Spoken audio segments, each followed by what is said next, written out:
everybody! Welcome back to our little corner of the internet, and welcome back to the Taking Liberties Pro Wrestling Podcast. Yes, sir. We're here. We're back in action, ready to review a pay-per-view. Yeah, so we told you this would be a regular thing. I mean, I don't know if you guys believed us. Now you should. You should, right? This is consecutive. I feel like we did a pretty good job. We were supposed to do this gimmick last week, but things happen. But we gimmicked this week, so that's fine. But all that being said, you can go ahead and check us out on iTunes, fucking Google Podcasts, Apple Podcasts, Spotify, all those other gimmicks. Fucking all the ones. Bullhorn, Podbean, Owl, all of those Johns. We also have a Patreon, patreon.com/TLProWrestPod. You can go ahead and give us a little, show us a little love if you want to monetarily. You don't have to, but if you'd like to, it's always greatly appreciated. That's we can shout out our two $10 Liberty Taker patrons, yes, sir. Nick and our buddy Max. Yes, sir. The boy. And well, speaking of Max, he's here. He's here. By God, he's here. What? You called? Yes, we did. You called? You're here. Oh boy. Yes, sir. I'm here. Very honored to be here. Excited to be here. It's my favorite podcast. I get to listen to it whenever it comes out. Been a big fan of these boys for a bit here. You're damn right. And just excited to talk some wrestling and just get into it, man. Super hype. Super dope to be here. Yeah, so before we talk wrestling, there's one last thing I gotta say. Oh, hold on. Before that, brother. you can find us on Twitter. You can find us on at Twitter. TL Pro Wrest Pod. Caught me.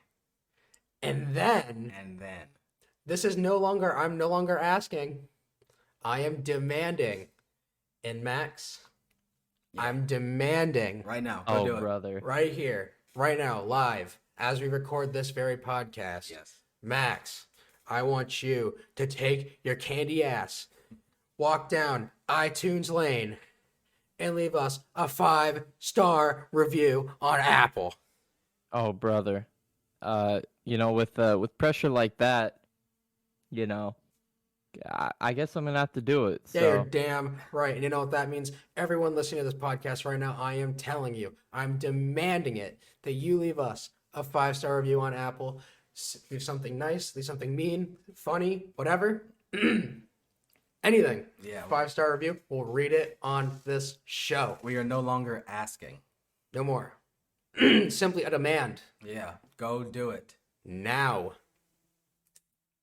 So, with all that being said, before we even get into this show, you want to talk about yourself a little bit, Max? Yeah. I'll take the shine. I'll take the shine spot. For a lot of people that don't know me, you can follow me on the Twitter gimmick at MC Wheel Easy. That's with a capital MCW and E. I stream every so often. Big fan of obviously the graps. It's my big passion. Trying to get into the biz one time. But I love me my sports. Love me my video games. So sometimes I stream on Twitch. Twitch.tv/MCWheelEasy. And I just like hanging out, having fun, having a good time. And I wheel around the town a little bit. They call me Mr. Wheel Yo Girl every now and then. So keep your honeys at home. Shout out Fiona one time. And oh my God. Yes, sir. Who doesn't love a good time? You damn right. Yes, sir. Yes, oh, sir. So I hope he hears that. Yeah, he's. Oh, I hope he does. I'm about to. Whenever the pod drops, I'm just gonna see like 5 ads, and then Mike banned me from the server for horniness or some bullshit like that. Yes. But yes, I'm just big fan of the grass, big fan of stuff of that nature. Just excited to be here. Excited to do this. Speaking of which, writing that Apple Podcast review right now. Yeah. If you don't do that, by the way, I'm gonna I come for will you. come and roll you over. I will find you. This is Taken. This is Undertaker on the bike gimmick. I will find you. It will happen. So get your asses on Apple Podcasts. Yeah, you're damn right. You're damn right. You heard the man. Absolutely. All right. And while Max finishes that Apple review that everyone should be doing right now, I think it's time that we begin to talk about Impact Wrestling Hard Justice TNA. 2005. TNA Wrestling. Woo! Impact is their TV What a show. show this was. Still Impact. It's Impact now. What a show. So before we get into anything, I'd like to note that before the opening package, there was a 10-bell salute to Chris Candido. Yes. Mm-hmm. Big RIP to that dude. It's still kind of haunting a bit to absolutely. have watched his final days with TNA Yeah. It's on really- Impact really- Wrestling. Yeah. What a fucking guy. He won the championships for The Naturals. He Yeah. won it for him. yeah, pretty much. Really cool. And so we go through the opening package of Hard Justice, all the fucking crazy pyro. Yeah, buildings just fucking explode. Fucking everywhere. Yeah, they bro. blow the building up basically. And then They do. we hear Team Canada's theme music. Damn right. And so we open the show with Team Canada, which was Bobby Roode. Was it Bobby Roode? It was Yeah, Young Bobby Bucks. Roode, EY. Eric Young. Or Was it With- A1? They called him A1. Yeah, right? A1 yeah, Alistair yeah, Ross. yeah, Yeah, yeah. steak Steak sauce. A1 Steak Alistair. sauce. Yeah, That's how I Alistair refer to him. Ross. Yeah, that's how I refer That's to my him in my fucking- notes. That's my bro. I know we talk about Buck a lot, or y'all talk about Buck a lot. Give me my steak sauce, bro. That's my number 2 jobber. Number 2. Oh, is your number 1 still See, Buck? well, Because it better be. My Oh, number it's one. always Buck, bro. Are you All right, well, kidding? y'all can have Buck. Personally, my number one. No, I love Buck. Yeah, you better. My number one is Cassidy Riley, though. I mean, that guy, Oh. he's just Yeah, Marty Jannetty. right. He looks just like him. Yeah. Looks just like him. It's like Marty Jannetty. So that's that dude right there. He is that dude, for real. But he For ain't sure. Buck Quartermain. No, he's no. He ain't Buck. that built. No, he's not. So yeah, the first match was Young and Williams versus Siaki and Apollo, right? Yep. Yeah. The Yeah, Rock and yeah. Batista. The Rock and Batista. Like, oh my god. You can't tell me Apollo ain't Batista. Dude, Sure. no, you know what's funny?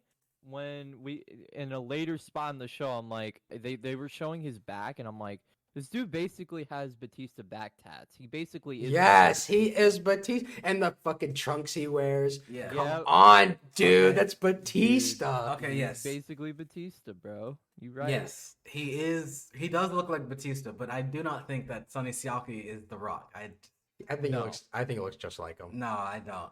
I don't think he looks like No, The Rock. no, I'm with Abby on that one. Yeah, I We don't can think so. agree to disagree. I think he looks quite a bit like The Rock. Especially from the back. I don't see it. I see it. I just don't see it. But anyways, Yeah. Kid Cash is definitely somewhere having a fucking aneurysm. Oh yeah. Seeing these gays, Oh, Sonny yeah. Siaki and Apollo. This dude just hates gay people. Yeah, big homophobe Kid Cash. Cut that whole weird promo. Yeah. I'm never Oh, gonna God. forget that either. Like, every time I think of Kid Cash, I'm just gonna think of him being a homophobe. Yeah. Real Look at weird, these, yeah. look at these gays. But he also What? has he also has cock on his shorts, so or on his tights. So I don't know. Yeah, for true. I don't know. It's real weird. And so we get to the very first spot of the match where there's an immediate botch, where Petey Williams is hiked over Sonny Siaki's head into the corner, but he completely misses the turnbuckles, so they just did it again. They just do it again. Yeah. Yep, they just like legit repeat the whole spot. I'm like, oh, okay, nice start. This is fun. Yes, run it back, kid. Just running back. Apollo sends Young to the floor where he does a shitty flip over the top. Just looks that shitty flip. He tries to be Ric Flair, just ain't. Oh yeah. It looks like yeah, shit it's every time he terrible. does it. Yeah. Yeah. Made it look super fake because he was laboring to do it. Yeah. It was really bad. As he tries to pull Eric Young back into the ring, Williams does a shitty guillotine leg drop to Apollo. Then Siaki gets into the ring, hits a terrible looking Samoan drop. I don't know, like this just move after move after move are just not good. I'm not gonna lie, I love when they do the catapult into the Samoan drop though. I like the spot. It kind of hits. But Yeah, the but it looked Samoan hard. hit, Yeah, but it looked like shit. Yeah, it looked like shit. I don't even think he hooked him. He just like Yeah. Hook him. yeah, just But He it caught the definitely legs made and it look fell. Better. yeah. It definitely made it look better though, doing the little catapult. Yes, okay, I agree. The catapult was better because if he would have done that Samoan drop just regularly, it Look, would like, look Yeah, if he would've actually horrid. fucking clutched him. Right. Horrible. For sure. For sure. And then they follow up with a pretty nice looking body slam. Finally, a fundamental move that looks decent.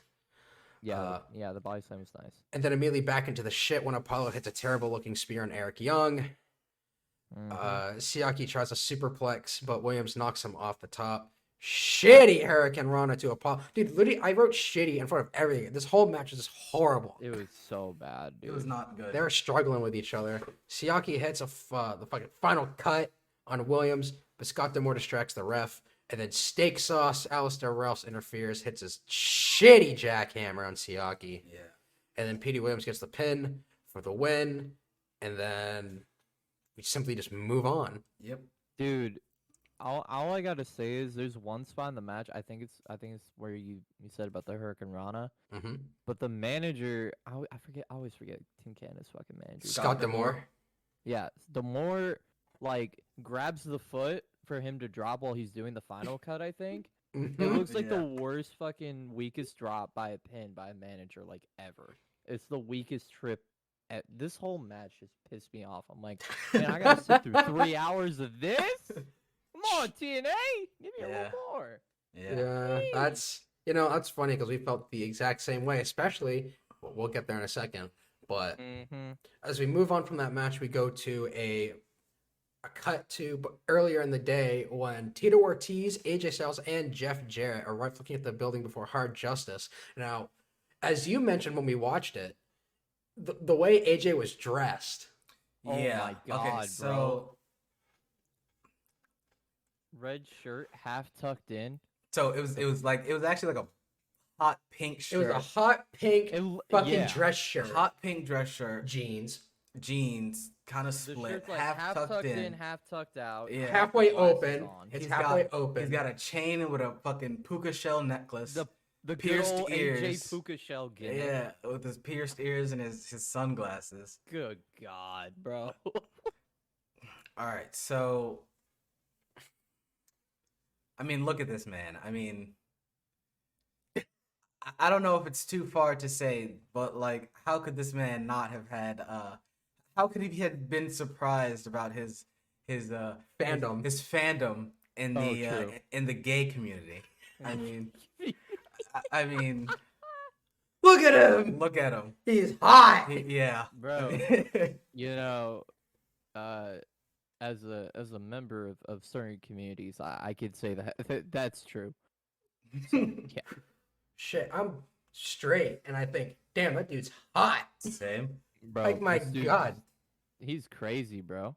He's Just- just crazy with it. And don't forget that Jeff Jarrett was also wearing a pink shirt Oh, he yeah. was. and Shirt white with the glasses. with white pants. Yeah, He yeah, was white looking, pants. he was like He crazy. was looking pretty crazy. But It's- my favorite thing though is when Tito Ortiz just pulls up in the limo, but Mhm. he's just wearing a t-shirt, Yeah. and it's like, I'm just here to do a job. And You're I'm like, damn right. I'm That's here. it. I'm getting paid. Yeah, I'm that's gonna do my I damn hate job. this dude. I hate Tito Ortiz, so I'm just like, man. What? You don't want the I- August 1 warning? Oh no, well, he's also from my hometown, and he became mayor of my hometown last year. So it's like, Oh, that's I'm horrible. like, get this man the. How did off that my happen? screen. How the fuck did that happen? Because Huntington Beach sucks. Fuck Huntington Beach. Oh man, That's The rough. That is Huntington rough. Beach bad boy. Yeah, go to hell. So, that's rough. And so I think as we move on, we continue into the pit of awfulness that this show had to offer. And anyone who's followed the podcast would know how many times we've seen this match Another one. Good. in God, any way, shape, or form between the X Division shootouts and the X Division shootouts and the Fatal 4-Ways and the Singles tag matches? matches and the singles matches for months and months on end, all year long. It's goddamn May. Yeah. We have Trinity and Michael Shane versus Tracy and Chris Sabin. And look, man, I have to reiterate this every time. I love Chris Sabin. Hail Sabin, dude. That's my fucking guy. Chris Sabin is one of the best wrestlers in the history of this company. One of my favorite wrestlers ever growing up. Mm-hmm. They have Absolutely. been doing this whole stupid freaking feud.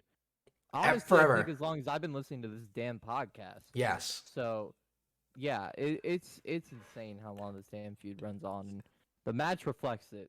I think so. Yeah. I mean,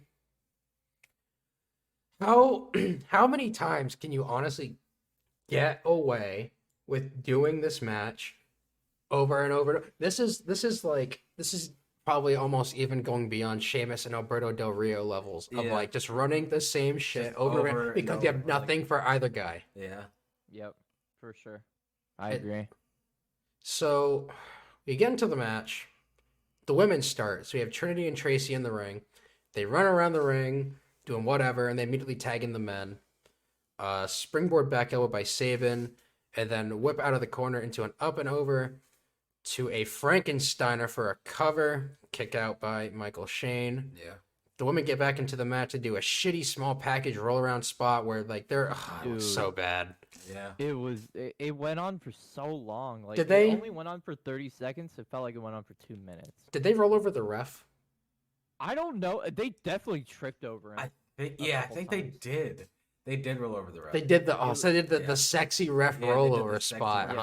rollover. Yeah. And nobody Mhm. popped. Nobody Not a single cared Pop. Yeah. because it looked like shit. It did look It like looked shit. so horrible, bro. It looked So super. bad. It looked really forced and labored. It's like because I feel like these two should be able to do this Yeah. At least, because they can I mean- both work. yeah. I mean, Trinity is definitely a wrestler. Tracy is Tracy. Trinity's definitely a worker though. So I don't know. I don't really know what was going on here. And like usually when people do, the couple roll up spot, It's not. It really Um, shouldn't even be that hard because you're just constantly shifting each other's you- weight. Yeah, it's usually really quick, and that's what makes it like exciting. You're like, oh man, maybe somebody will get a quick fall off of like this quick pin reversal. But they're just like they're literally like a bowling ball, but like at the start, and it's just Yeah. like, Well, I mean- and it's like where's the pickup, man? Like, yeah, that spot sucked so bad. True. Hated Talking it. about the shifting of the weight, they do a fucking small package like reversal gimmick later, and it was Yeah. awful. I think it was Tracy would be getting spiked on her head at the end of it. It was really bad. Dude, that was scary, man. Yeah, it was really bad. It Yeah, was they're awful. just killing each other. Yeah.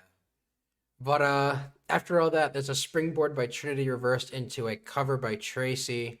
Tracy gets a handful of Trinity's tights, and the crowd finally reacted to something because they saw some cheeks. Yeah, they saw some cheeks that I popped. This is old This was- 2005 Orlando fans, baby. They They were loved They were horny, but like it took that to finally get any reaction out of the crowd.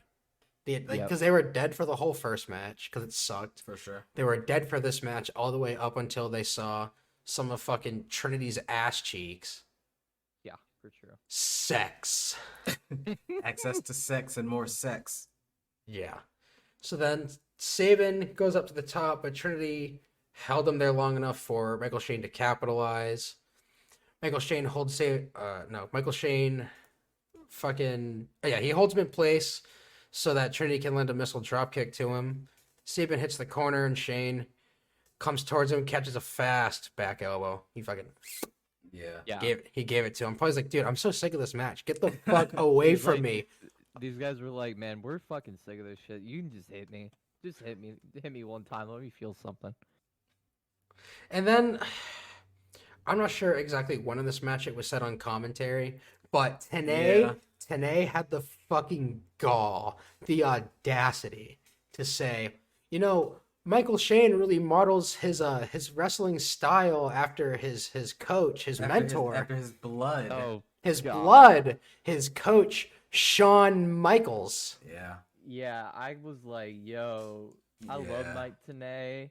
But why are you Come on, mentioning man. why are you mentioning Shawn Michaels? He's never worked here. Why are you talking about him? Yeah, like it felt so. It felt like a line that they gave him, and two, it just felt really like it just felt so forced, so unnatural. Yeah. And like Mike Tenay's one of the best. He's arguably my favorite commentator to ever commentate American wrestling. So it's like, Yeah, so it's that's like just a why rare miss from Mike Tenay. rare L for Mike Tenay. Yeah, it was pretty rough for sure. So then Shane tries to fight back against a brutal Enziguri that made him do a fucking flip bump. And he Dude, gave it that to him. Enziguri was sick. He gave it to him. Yeah, it was.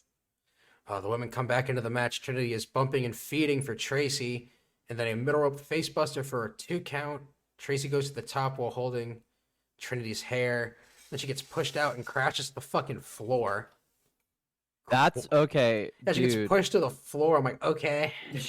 Cause she looked like I was like, oh man, she's just gonna hit the apron and then fall out. But I No. thought she fucked up her ankle. Yeah, It me looked too. I was like, damn, what the brutal. fuck? Like you today you never see that shit. That would never happen ever. No, because the only people allowed to do that are like Charlotte Flair and Sasha Banks. Mhm. Yeah, pretty much. For true. But like it's so funny though whenever I watch like these old matches from 2005 with women in them, and for some reason like everybody just does the fucking facebuster, and I'm like, yes, because it's the only facebuster's move cool, they all. but like, it's the only god move they all damn, learn. Pretty much. so fucking repetitive, man. Sucks. Because what's the worst they can do to a woman but make her ugly? True. Not even that. It's one of like the only ways that they really taught him how to bump. So sad, bro. You know, I take So a front sad. bump and a back bump, and that is it. right, you don't need to do anything else. Anything more than that, and you're going in uncharted waters, and you don't want to be doing that. All right. Oh god. So then the two of them fight up the ramp. This becomes a fucking trend for the entire show. All show, dude. They all fight show. each other up onto the ramp, doing hair spots and shit. Dangerous body slam by Trinity. Just I don't know what the fuck these two maniacs are doing to each other. Sabin bumps into Trinity as she walks away, which gives Tracy enough time to launch herself at Trinity. Just dives on her. Sabin then with an outside dive to Michael Shane. Sabin takes a top rope Hurricane Rana from Trinity after pushing Tracy out of the way of it. Sure. If anything, he should have just caught her. Yeah. I'm Yeah. like, power bomb, fuck you. This shit would have been cool. Which would have made even less sense for the finish. But don't worry about that. Yeah, don't worry about that. Mm-hmm. Yeah, no, don't worry about that. So all that shit, and then Michael Shane hits a super kick on Trinity, turning on her. And then he super kicks Chris Sabin to win. And then Tracy and Michael Shane start fucking. They start fucking They in just the start ring. fucking in the ring. Long Bro. dicking her in the ring. It's so weird. Kissing It's and like fucking because and they don't sucking. look like they're kissing. They literally just look like they're fucking each other. Literally, like, Fucking they're- in the ring, he's just yeah. like, you know, he's Yeah. getting in there, Long dicking in the ring. Yeah, just fucking her. Yeah. fucking and sucking and tucking, bro. Laying Yeah, pipe right on paper. Live on pay-per-view. Yeah. yeah, they God celebrated damn. like a bunch of horny weirdos. It was kind of weird. Yeah, it was really weird actually. You know what's really funny though that you didn't mention is you've been talking about how Sabin has been selling his whole fucking jaw for Michael Shane's fucking super kick. He fucking sold the jaw again in this match off of off the Enziguri, and I'm like, man, they gotta give these two something else. I'm sick of seeing like This man, either the angles his jaw, brother. They're like Chris Oh, man. Sabin needs an ice pack and a half. He needs a Percocet for his goddamn jaw. Oh Get man. this man something else to You know, do. what's even worse is that because Michael Shane won this match and turned on Trinity, that means this feud It has to is continue. going. It has to continue. Yeah. They're not Of course because it the story does. here isn't over. Yeah. Fuck. And you'll, yeah. Unless they're continue to play simply just gonna let Michael Shane walk away with the win, which would be fucking absurd. I mean, I would love that. I'd just take it. I would take that completely.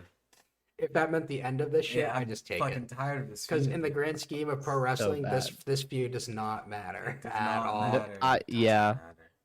I'm over it. I'm so over it. I've been watching this shit forever since I swear since I started this pay-per-view last year, or since I started this podcast last year. I've been fucking watching this feud, and I hate it so much. It just sucks. Yeah, I hope for it to end soon, much like DDP's time in TNA. Oh, brother. And so Don Weston today announced that on June 19th is the 3rd anniversary of TNA Slammiversary.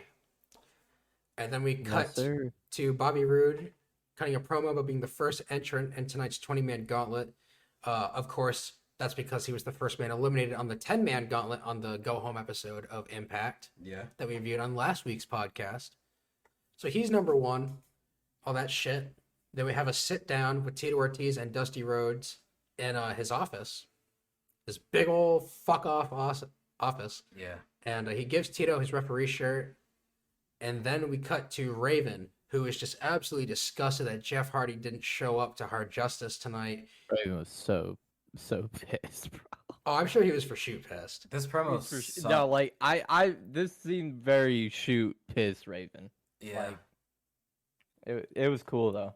I mean, I like Raven, so. I mean, it was not a good promo, and I think that could be attributed to the fact that he couldn't really collect himself because he was so upset. But this promo was all over the place. Yeah, he was talking about how he felt held back, how he doesn't give a shit about Tito Ortiz, and that he wants to be like a Itachi Uchiha and fucking steal people's eyes and eat them. Yeah, and he said he's gonna cut over his brain and like skull fuck him or something. He's gonna fuck his brain and it was real hit weird. down his throat It was real like weird. it's cocked and like whoa. He made a callback to the promo too, like before the Dusty segment, the Team Canada promo, and he's like, you know how Bobby Roode is gonna eat people alive with Team Canada? I'm gonna eat people's eye. I'm gonna poke his eye out. I'm gonna eat. Yeah, like what the it was hell, real bro? weird, yeah. Yeah, Come on now. And apparently, because Jeff Hardy didn't show up, his new opponent is, according to Raven, it's X-Pac. Yeah, Raven said X. Yeah, he said X-Pac, and I'm like, dog?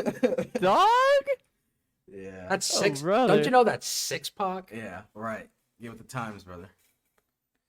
Like shit, bro. And so we immediately cut to the ring where we begin the House of Fun match, which Yes. basically was on one side of the ring was a cage wall, Yes. a singular one. A singular cage wall, and then A one singular side. wall. Then Yeah. there was two sides that were held with 2 poles and chains that held a chains. whole bunch of weapons. Yeah. And then the rest was just empty. Yeah, the rest was empty. So there's like 3 sides of the cage All right. on opposite sides had like gimmicks on them. All right. And so Waltman comes down to the ring, and Raven rushes his ass fucking behind, running out of. Or no. Raven comes to the ring first. Waltman rushes out of the heel tunnel. Yeah, Because that's right. Raven's looking at the face tunnel, and he rushes him from behind and fucking takes his ass out. Pretty much. Mm-hmm. Then Waltman pulls a trash can from the chains, holding all those weapons. It's just trash cans hanging off of chains. Yeah. True. He then does the drop toe hold spot to Raven onto the trash can.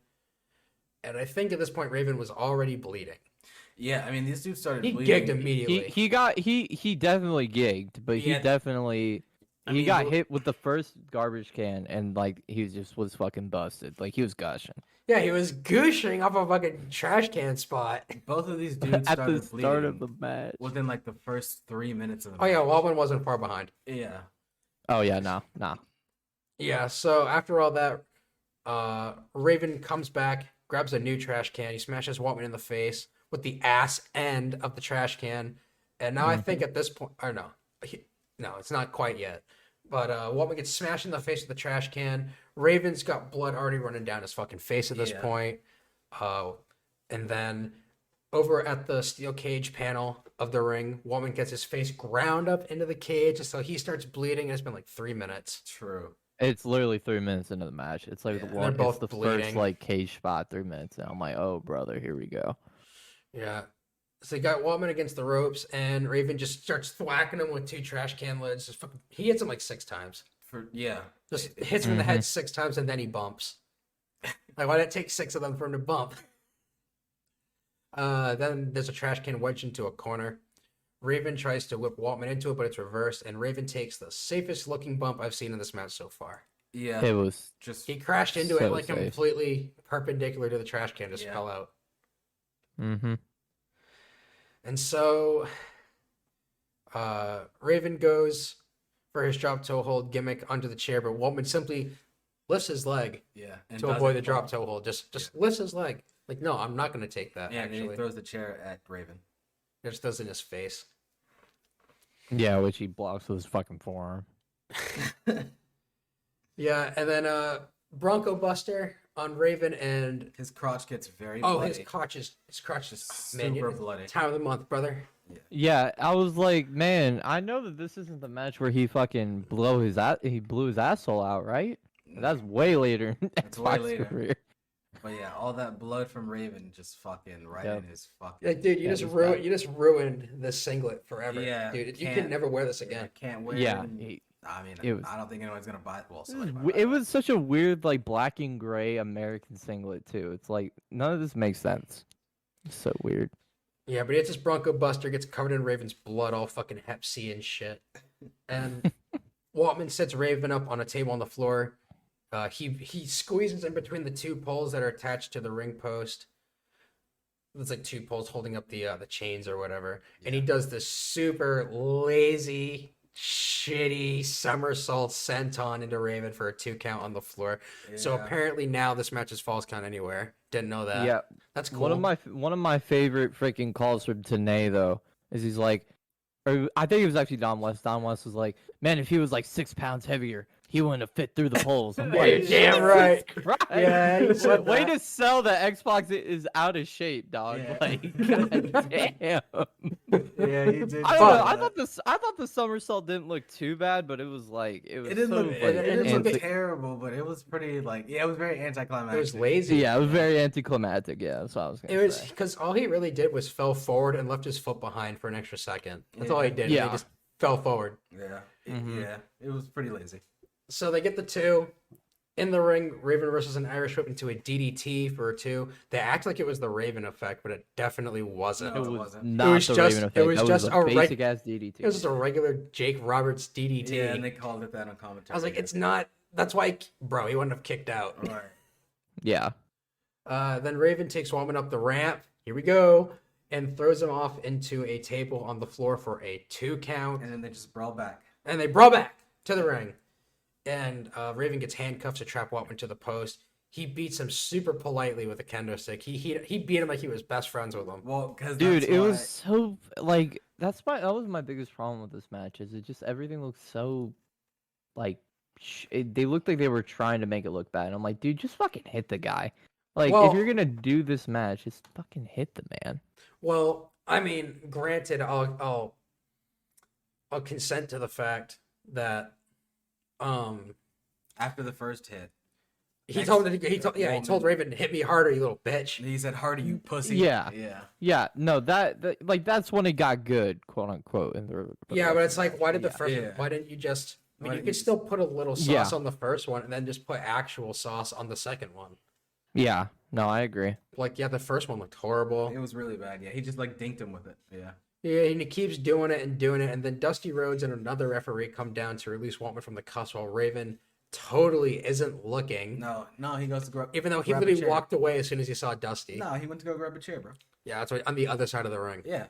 Yeah, All the way he on couldn't, the he couldn't other fucking find the side. chair. He spent like 2 minutes looking for the fucking chair. I'm like, Jesus Christ. How would you man. have to look for a chair on our 6-sided ring? As long as it takes for the officials to unlock Waltman. True. True. And so, yep. So Waltman gets uncuffed, but he's looking like he's chilling there like he still is, like as if Raven doesn't clearly know. Gets a chair, swings it at Waltman, but he dodges it. Waltman gets the staple gun from the hanging chains and staples Raven a whole bunch of times. Yep. Then he hits the ropes. Raven with a back body drop to Waltman into the cage, so he crashes through the wall and to the floor. And then Raven slides down the cage and pins him with a back body drop through the cage. And I knew the second I saw that cage wall isolated that was whatever move it took to Yeah. collapse that cage wall was gonna happen. Yeah. Yeah. But It a looks so back flimsy. body drop though, like Yeah, you you could have at least like speared him through it. could Something. have at least body slammed him through it. Something. Yeah, something. Yeah. Something. Yeah, That would've that's Yeah, so Raven wins the match. You know, have the replacement lose. You're damn right. True. And then DDP is backstage cutting a promo, but I can't focus on any of this shit because his shirt says "one jack off," God, and I could not focus on a word he said because all I could think about was DDP jerking, and during DDP yoga, bro. with the song playing, and I was just having a horrible, Yes, sir. horrible Oh time. man. And Oh, it was horrible. he was talking some shit. I don't know. Ron Killings interrupts to tell DDP that he'll team up with him tonight to take on Monty Brown and Outlaw. Yeah. Not the Outlaw. No, he's no longer the That's- outlaw. Outlaw. He's just outlaw. That's all it is now. He's playing it by ear with what's allowed and what's not. All right, and even that's not safe for too much longer. Yeah, like bro, just be Kip James. God damn. honestly. Yeah, Kip. for real. Come on, brother, you're Kip. Yeah. And then there was a fucking long ass promo package just recapping. All of this, the Everything. main event scene of the last 5 months. Yeah, everything. It was so long. So Literally the unnecessary. entire story of Impact this year so far Right. in a single promo package. And I was like, ah. Yeah, that was really fucked. So then we get into Monty Brown and Outlaw versus DDP and Ron Killings. And I skipped DDP's entrance because I can't fucking listen to that goddamn song. I genuinely can't. You No, yeah. watched me do it. We fucking- watched the show together. I said, fuck no. Yeah, pop was huge. Yeah, I'm glad that love popped it. you because man, Yeah. it's a ripoff of a ripoff of "Smells Like Teen Spirit," a song I don't even like in the first place because of how much I heard it as a kid. Because being a kid in the early to mid 2000s means you're gonna hear Nirvana everywhere, True. Mhm. and I'm just sick of it. And then I hear this shit. The chord progression makes it even worse. It's awful. Anyway, Monty Brown snorting fucking lines off the ropes during his entrance. I thought this was fucking awesome. He's doing crack off the goddamn ropes. Okay, that would be much cooler, but he's just a cat and he's like fucking rubbing against them or whatever. No, he's bro. You're telling me right now that Monty Brown with all that, isn't that shit? Yeah, dude. You're telling me he's not snorting lines in the TNA locker room. Bro, in TNA of all fucking places back in 05, fucking Jeff Hardy coked out of his mind there. Shit, Kevin fucking Nash was Jeff around. Jarrett there. Shit. Yeah, it's Oh, crazy. brother. Dudes are Maybe. fucked. Maybe. Yeah, Monty Brown was on that shit. That's what made him so alpha male, brother. He was just fucked.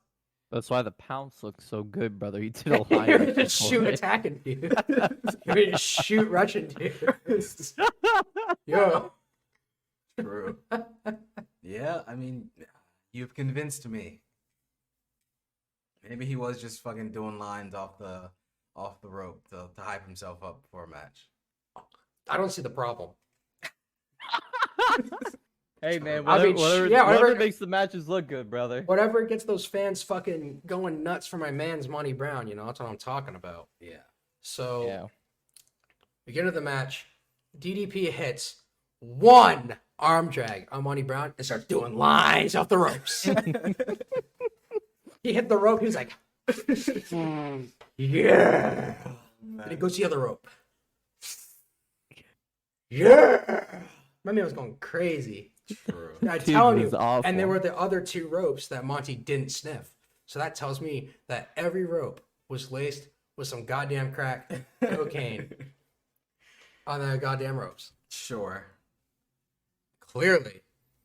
Oh, God. So then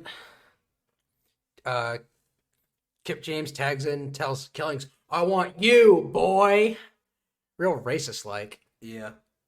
And so Killings tags in. He wants a piece too, brother. He's gonna land a massive hip toss, and then Monty Brown tags in, gets a whole bunch of heat Yeah. on Ron Killings, just beating the dog piss tar shit out of him. Honestly, this was a pretty nothing happening match. Yeah. Oh, what about this fucking DDP getting a poor man's hot tag? Oh yeah. This shit was horrible. That didn't even Dude, build to. they both did the fucking hot tag. I'm like, oh, brother, come on now. Just Yeah, let but the one kid do DDP hot did dog. was horrible. Nah, it was Yeah, pretty bad, yeah. They didn't even build to DDPs. He just did it. He just started did a going hot crazy. tag. He wasn't even down Yeah, or sure. nothing. He was up. Well, after his hot tag, we get Phi Delta Slam, whatever those fucks names are. I already forgot. Chili and Philly. Yeah, sure. Bro, I'll be completely honest. I haven't watched TNA in so long, and like I know I listen to the pod and everything. I had no fucking. Oh well, clue we who these haven't two we guys were. haven't seen these guys since fucking Destination X. Yeah, it's That been was Yeah, 2 months so- yeah, ago. it's been a long ass I time. literally put in my notes 2 dudes drop in, and I'm like, yeah, that's true. 2 You're big not dudes. wrong. It was 2 dudes, but yeah. So the ref has to pretend that he can't see the fact that Phi Delta Slam just starts coming in and just Dude! kicking Oh, DDP's Dude, ass. I was They- like, where's the fucking DQ, bro? They literally Dude, literally Two pushed his big ass out of the fucking way. dudes. They literally pushed the ref out of the way to continue bad. kicking DDP's ass The referee was literally like holding his arm in front of his face until they pushed him. as if to almost feign that he couldn't see them because he was more focused on DDP on the mat. Yeah.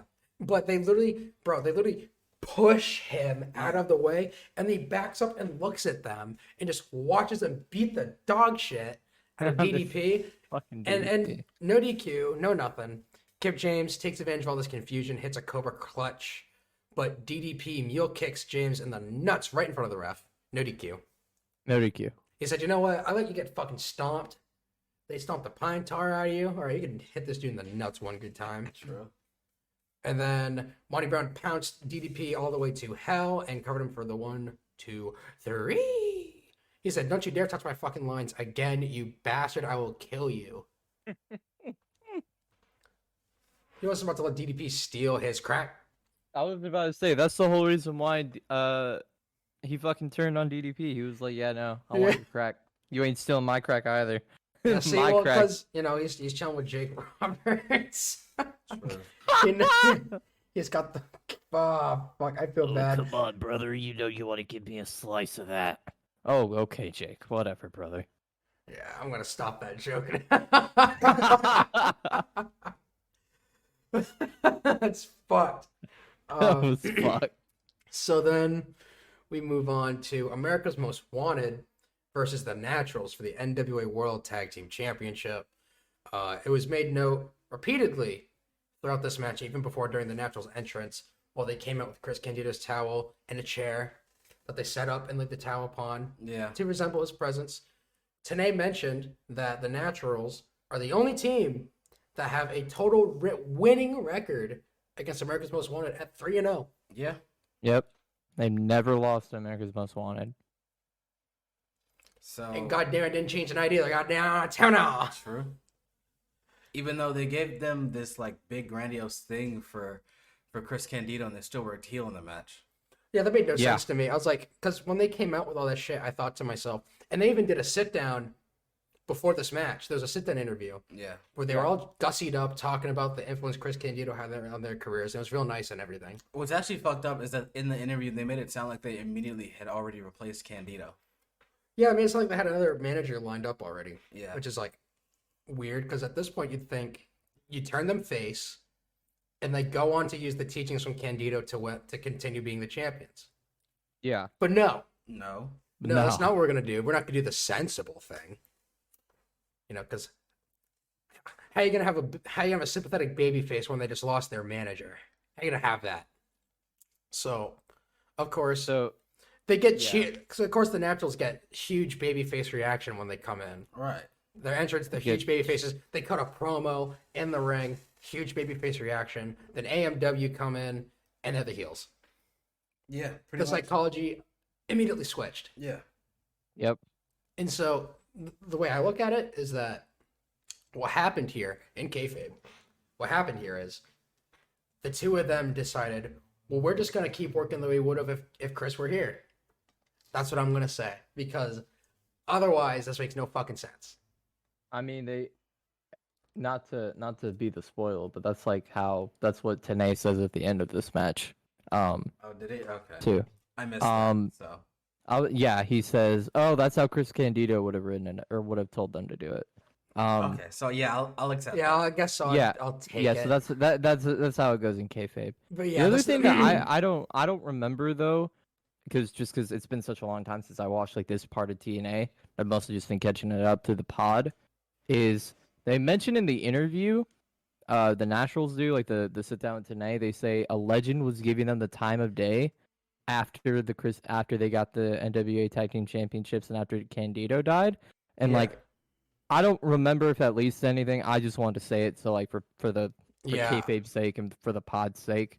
So Yeah, I'm not sure what the fuck he was talking about, but they really made it sound like they've got another manager lined up Yeah. immediately, which is fucked. Yeah, that's really fucked up. Pretty. Yeah. it's kind of I didn't like it, and it's just like it was just it was super forced. It didn't seem natural from the Naturals. The But, cause. Yeah. Yeah. The creator Mhm. wrestlers. That's what they are. Yeah. So quick rundown of what happened in the match. Both teams do a bunch of fucking shit, tandem offense from both teams. Every match on this card has had at least one spot on the ramp thus far. Yeah. Lots of senseless brawling on the outside for literally at least 5 minutes straight. They were on the outside for at least 5 minutes. The worst part of the match by Wait. far. Finally back in the ring, Chase Stevens dives at Chris Harris, gets a reverse atomic drop. Bunch of shit leads to a double down, and now the ref is counting it. So at this double down, they fucking cut to a commercial break, or Yeah, they do. where they the would have commercial been. break would have been when they put this on Global Force Wrestling Network or whatever. The Man, I can't believe those motherfuckers ruined the master tapes of the fucking yeah, completely That shit ruined. sucks. so shitty. Yeah, And then they get to the super shitty, fucked up Tower of Doom spot. yeah, it's so Horrible, like, horrible. Dude, contrived it's and one of the worst unnecessary. Tower Doom spots I've ever seen in any wrestling Yeah. match. It's it was- really bad. So we had what? We had like a fucking like a Russian leg sweep going on at the top. I thought it was like a Spanish fly gimmick. Okay, yeah, there's a Spanish fly into a power bomb, into Yeah. a fucking Yeah, power and bomb. it was just so weird because, like, he basically power bombed. I think. Yeah, James it- James Storm was at the bottom of it and basically Yeah. caused Chris Harris to get fucking nuked. Yeah, Yeah, pretty literally, much. like it made no sense to me. I'm like, why the fuck would you just? Dog, Chris break Harris this is gonna up. take the biggest bump from this. Like, Just- why Yeah. the fuck? Break this shit up. Why the fuck did he just attack the Naturals and stop this? All he did was hurt his partner. No, yeah, Yeah. it really didn't make any sense. So all Yeah. four go down, bunch more bullshit, some reversals of big moves, and then a rope stacked pin by Andy Douglas on James Storm for the Naturals win. And the crowd chants for Chris Candido as they walk up the ramp because the psychologist match has been fucked. Yeah, Other than the psychology, I thought it was a fun match. You know, just because the Naturals and America's Most Wanted, they're good tag teams. They worked a lot of matches together. It was fun. I had a good time, but like the outside shit really ruined it. The fucking Tower of Doom, fucking Horrible. absolute disgrace to that move. Just was horrible. Most overused, stupid fucking tag team move in every fucking tag team match. It was very, very basic, very overdone. Could Very have been a nice, boring. clean match that they just put Yeah, a lot honestly, into because it was on pay yeah. per view. Yeah, Which but made they no sense. didn't go that route 'cause this is TNA, brother. We've got to have Yeah. schmaz. But yeah, I mean, Ooh. the match was whatever. I mean, you know, it being dedicated to Chris Candido and it being a schmaz almost feels right. True. yeah. But yeah, that's how it goes, and that's how it be. And the Naturals are 4-0 against America's Most Wanted, and this is just yet another storyline that's been going since the start of the year. Pretty much. And so then we get to Tito Ortiz, who strong arms his way to Jarrett's locker room, and he's like, "Oh, come in. Yeah, we got a lot to talk about, or whatever." I don't know if that's supposed to like plant some seeds that like Yeah, I have no like idea. Tito was gonna turn on AJ or something. Like I don't know what they were going for with that, or why Jarrett was, Apparently. or why Jeff Jarrett, after talking all of that shit on Impact, as I've noted, I don't know why he would do that, but he's been doing it. After all Yeah, that he's shit- been talking so much shit about Jarrett when you see it in the promo before the championship match. He's like, I don't give a fuck about Tito Ortiz. Fuck Tito Ortiz. I'm fucking Jeff Jarrett. It's yeah, like, it's like, bro, what are you doing? This guy will kill you. Pretty this much. guy yeah. can crush your head in 5 seconds, bro. Yeah, so he talks all that shit, and then he just happily invites Tito Ortiz behind closed doors. Crazy. And so then we move on to the X Division Championship match where we have Shocker versus Christopher Daniels. Best match of the night, in my opinion. Also, my favorite entrance gimmick of the night because Shocker comes out wearing a fucking massive, and I mean massive, purple sombrero.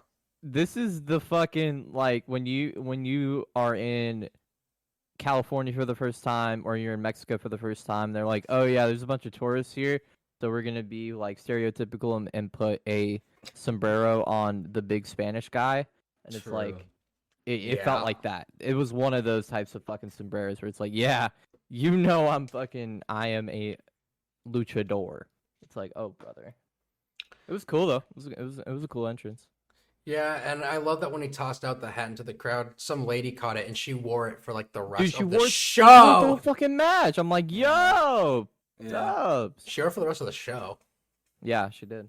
Good thing that the way it's set up in that building, every row is like higher Yeah, it's slightly than the elevated, other one. So Like it's like it's a decent bit elevated. yeah, It's like a whole step up. So Yeah. so the dude behind her could still see, but I would have been so fucking tilted if that was Oh, like on the true. floor. I'd be so yeah, tilted. yeah. If it was on the floor, I'd have oh, fucking taken man. that shit and thrown it. Yeah, for sure.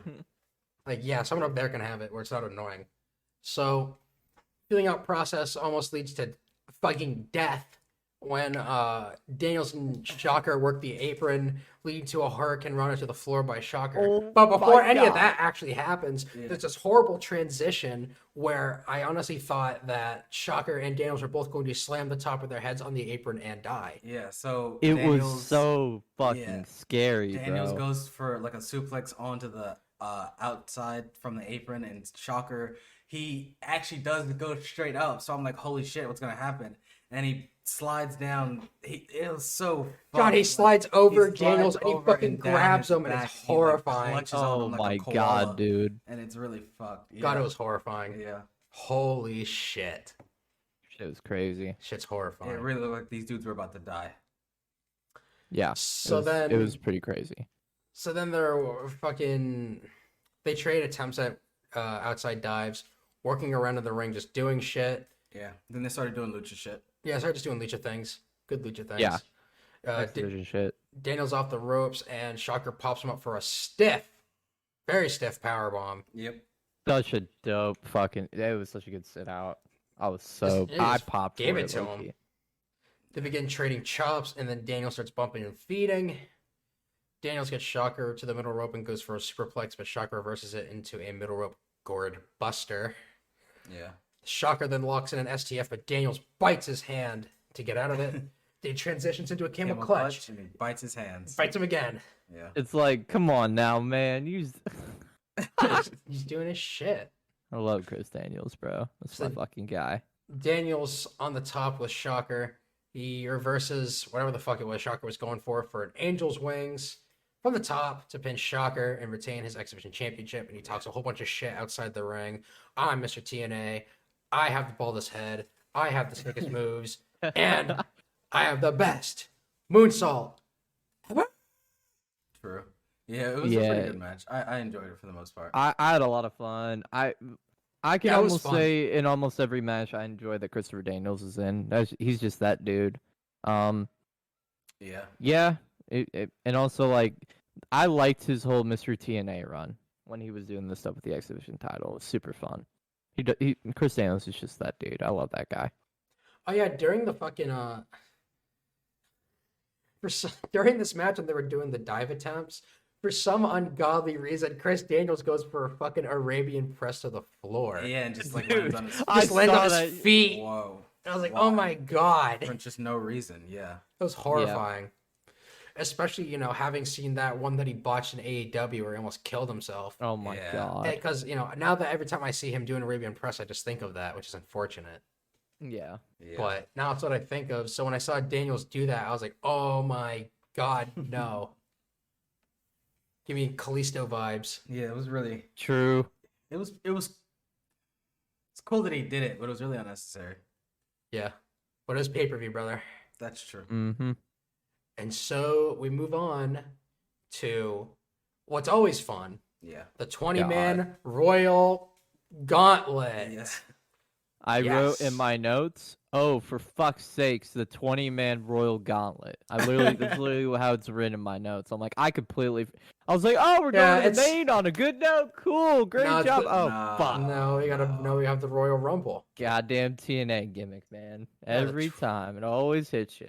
The 20-man gauntlet, which of course, because it's TNA, it's a Royal Rumble essentially. A man enters every minute. Yeah. But when it comes down to the final two competitors, it becomes a pinfall submission one-on-one contest. Yes. So of course, we'll work our way there with the first entrant being Bobby Roode and number 2, Zach Gowen. Yeah.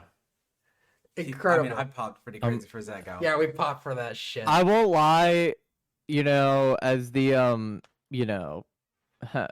the as the guy who wheels easy. I love this kid.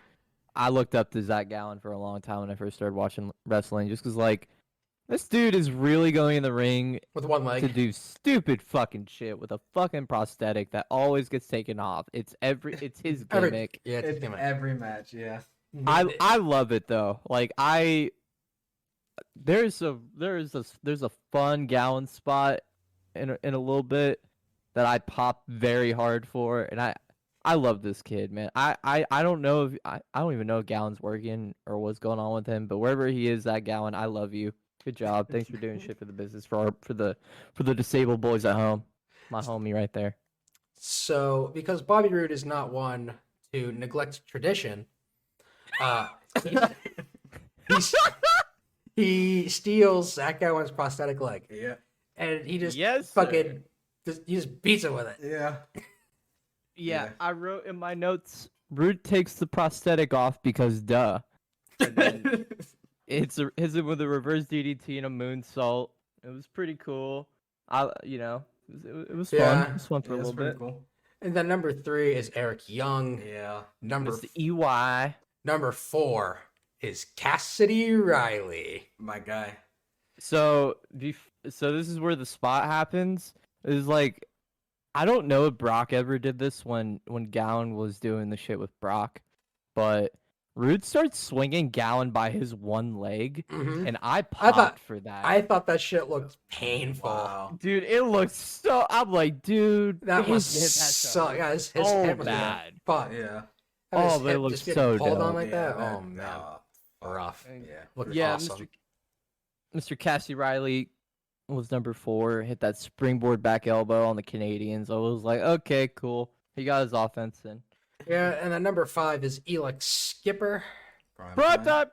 Yeah, doing his shit. Of course, he's gonna go for the fucking you know what. Hits the buckshot lariat immediately. Oh yeah, he comes in with a buckshot layer. Adam Page is going nuts. Yeah. He was like, Dude, "This is Hangman awesome." Page was like, aha, that's mine. I want that. That's my finish. That's my finish. I'm a warrior. That's my finish, I'm buddy. a warrior. Yeah. Okay, dude. Number 6 is Shark Boy. Oh, yes, sir. so yeah. You're damn right. Shark Boy eliminates Zach Gowen. He's the first out of this He match. bites his ass up and out, Hey.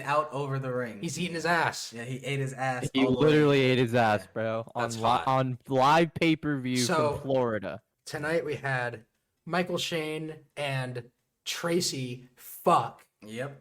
And we had Shark Boy eat Zach Gowen's ass. Yeah. Yes, sir. X Pac also said pussy. This is a hot pay-per-view.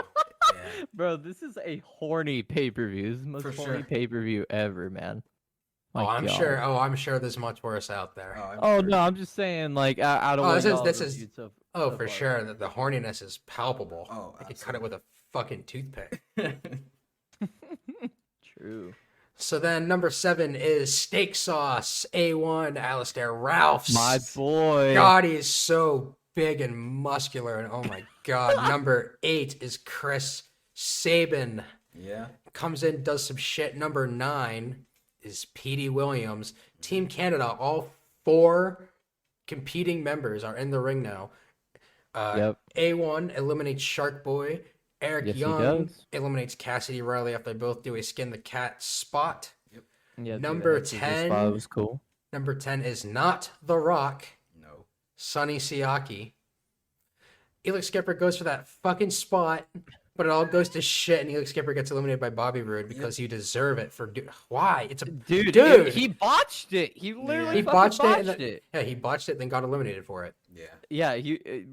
Like every time I see Elix Skipper, I'm just like, I want to see how many times you can do this wrong. And it makes me happy every time because he does it almost every time. I'm like, prime time, you did it again. Shit, Good job, baby. Quick aside. There's this indie match somewhere on YouTube of Elix Skipper and Frankie Kazarian working some indie show. And during the match, Kazarian and Skipper do that spot, and it looked like dog shit. Yeah, I thought he was going to kill Kazarian in front of 200 people. God. So yeah, and as Skipper got eliminated, Hoyt comes out. Oh yes, it's Hoytomania, brother. Number 11 is Lance Hoyt. The crowd pops fucking crazy for him. They go nuts. Second, probably the biggest pop all night, honestly. Second biggest. Or, I'd yeah, say it's no, probably the second biggest yeah. pop of the whole night. Yeah, sure. Crowd pops crazy. He comes to the ring, immediately eliminates Eric Young. Number 12 is Michael Shane. Oh yeah, baby. Chris Sabin immediately eliminates Michael Shane and himself. With the cactus close. They do that Yeah. fully clothesline spot that TNA loves, or everybody in wrestling loves to do, but TNA loves doing it a lot. Yeah, so then the two of them fucking, of course, this is where you get the brawl outside the ring spot in this match, because they're fighting and fighting and fighting up the ramp, around the ring, whatever the fuck. Of course. Sonny Siaki is then eliminated by A1. Number 13 is Jerome Clark. I wasn't aware of who this was, but Marquise here was able Jarrell to... Clark. Isn't it Jarrell Clark? I thought it was They Jarrell said Clark. they said It was Jerome Clark. They said Jerome Clark. I thought it was Jarrell Clark. Oh, brother. I'll Pretty well, sure it is, but you know. well, way to sell the gimmick, kid. Yeah, Mr. Yeah. 630, Mr. whatever the fuck 630. he's called. Yeah, Marquise here had to clue me in because I wasn't familiar with this guy, but I mean, he wasn't in very long. He took a fucking assisted Canadian destroyer and flipped out of the ring. oh yeah, he came into the match to do a flip. Yeah. I mean, yeah, he literally got in the ring. P.D. Williams hit a Canadian Destroyer with help from A1 and Bobby Roode, like creating extra centripetal force Yeah, it was the on the sheer flip force and to magnitude. bounce him so hard on his head that he flipped over the fucking top Yes. rope. I won't lie, I popped. I haven't seen PD was- do. No, yeah, it was dope, but It was dope. Like it was super gimmicked. It was but I dumb was as like, shit, but it I was was cool. like, yo, Yeah. you know what? That was kind of cool. Like it was Yeah, a cool little yeah. flip. It was a cool spot. Yeah, I bought it. It was really dumb, but yeah, it was cool. So then number 14 is Mikey Bats. Number This is- 5. My created character in every WWE game because Oh, he yeah, does the wheelbarrow mid- stunners and inzagiris. Mid-length He's hair. a fucking creative wrestler. Yeah, mid-length hair, white guy with Yep. trunks and elbow pads and, boots. Yeah, Yeah, they do. With a his little last cool name spot on his where, ass. true. where Hoyt fucking throws bats. Like he literally like just throws them up and he does like a Rough Rider type thing on the Canadians. Oh yeah. I was like, yo, they're doing like little things here. This is fun. They're picking me up a little bit. And So, then number 16 is Triton. uh, Haven't seen him in 2 months. you Probably. skipped over Outlaw, brother. Did I? You oh, did. yeah, you did. skip Outlaw. over. Ah, number well, 15. fuck him. Yeah. Okay, Yeah, so I agree. Okay, okay. So Outlaw. Let me talk about the one thing he did that I liked. Outlaw hit 2 big, bad, motherfucking Cobra Clutch slams on Mikey Bats. Oh, But Dude, my issue they with look these, stiff, bro. I had an issue with these, and my issue is with Mikey Bats. So they cut to an angle from the hard camera where you can look directly, Right on his directly on both their faces. Kim James is looking around at the crowd, about to do the damn And he's thing, telling the moment. and Mikey Bats is just waiting for the spot. Right. Yeah, he's just He didn't kinda show sitting any there. fear stone or like faced. trying to fight it. Like Nope. he didn't even try to fight it. He was just there Stone like, faced. oh, Yeah. like, oh no, I'm gonna take this spot. And they took it twice, and then he got dumped out of the ring like a piece of shit. Yep. Damn. And then number 16 was Triton On cycle. Yeah. Yep. on the cycle. So the number 17 is Ron Killings. Triton does a whole bunch of dangerous shit. Looked Yeah. horrible. This It guy was is greener so bad. than a than a grass field. At one point, he kills Hoyt with a spine buster. He killed him He just dumps Killings on like his ass. multiple times, like Yeah. 3 ass Dude, bumps in a the row for spine Ron buster Killings. on Hoyt, I was like, man, come on. Lance is like the hottest guy right now in this Yeah. match. You're gonna go do No. that shit? Come Yeah, he on just now, fucked brother. him up with it. Yeah. Yeah, so Train does a whole bunch of dangerous shit to everybody, and then Team Canada are like, all right, dude, you need to get on and get along because see you later. And then after that, number 18 is Batista. Bene, bene, bene, bene, bene. He hit the machine guns. Boom! He's a crazy. He had the fucking tights on. You could not tell me this guy is not trying to be Dave Batista. I mean, it's really the same exact look he had at the same time. Shit, this is like the same time as Vengeance 2005. Like, dude, they look the same. True. I mean, yeah, they're very similar looking people. And they didn't even book Apollo like Batista. They probably would have had something there. Yeah. Apollo eliminates himself when he dives over the Outlaw and just crashes to the floor. He is prone to taking really crazy bumps for no reason. Yeah, he just got like low bridged. Low bridge, and Yeah. he just flew all the way to the floor. No apron. Nope. Just hit the floor. Should look rough. After that, we had number 19. BG. The second, we know who the last person is. Yeah. But commentary made a whole thing about, well, who's number 19? Yeah. And anyone who's listened to this podcast may remember back at Lockdown when Kevin Nash was taken out of that 6-man, and everyone was wondering who's going to replace him. Is it going to be Scott Hall? Yeah. I thought it was going to be Scott Hall. No. Do you know who it was? B.G. James, the Road Dog. Yeah. Jesse James. So the best thing about this is in the tag match earlier with fucking Monty Brown Outlaw versus DDP, BG James was literally late. He was literally late, and they were like, "Yeah, no, Truth is gonna replace the match." So BG James literally said, "Fuck facing Outlaw and Monty Brown. Yeah, I want to fuck be in the that Battle man." Royal later." It's like, God brother, you would have been in the Battle Royal later anyway. yeah, like just You're- wrestle the you're- fucking match. It was you're- God. Yeah. You're BG James in 2005, dude. You're gonna be in the match. Yeah. But Yeah.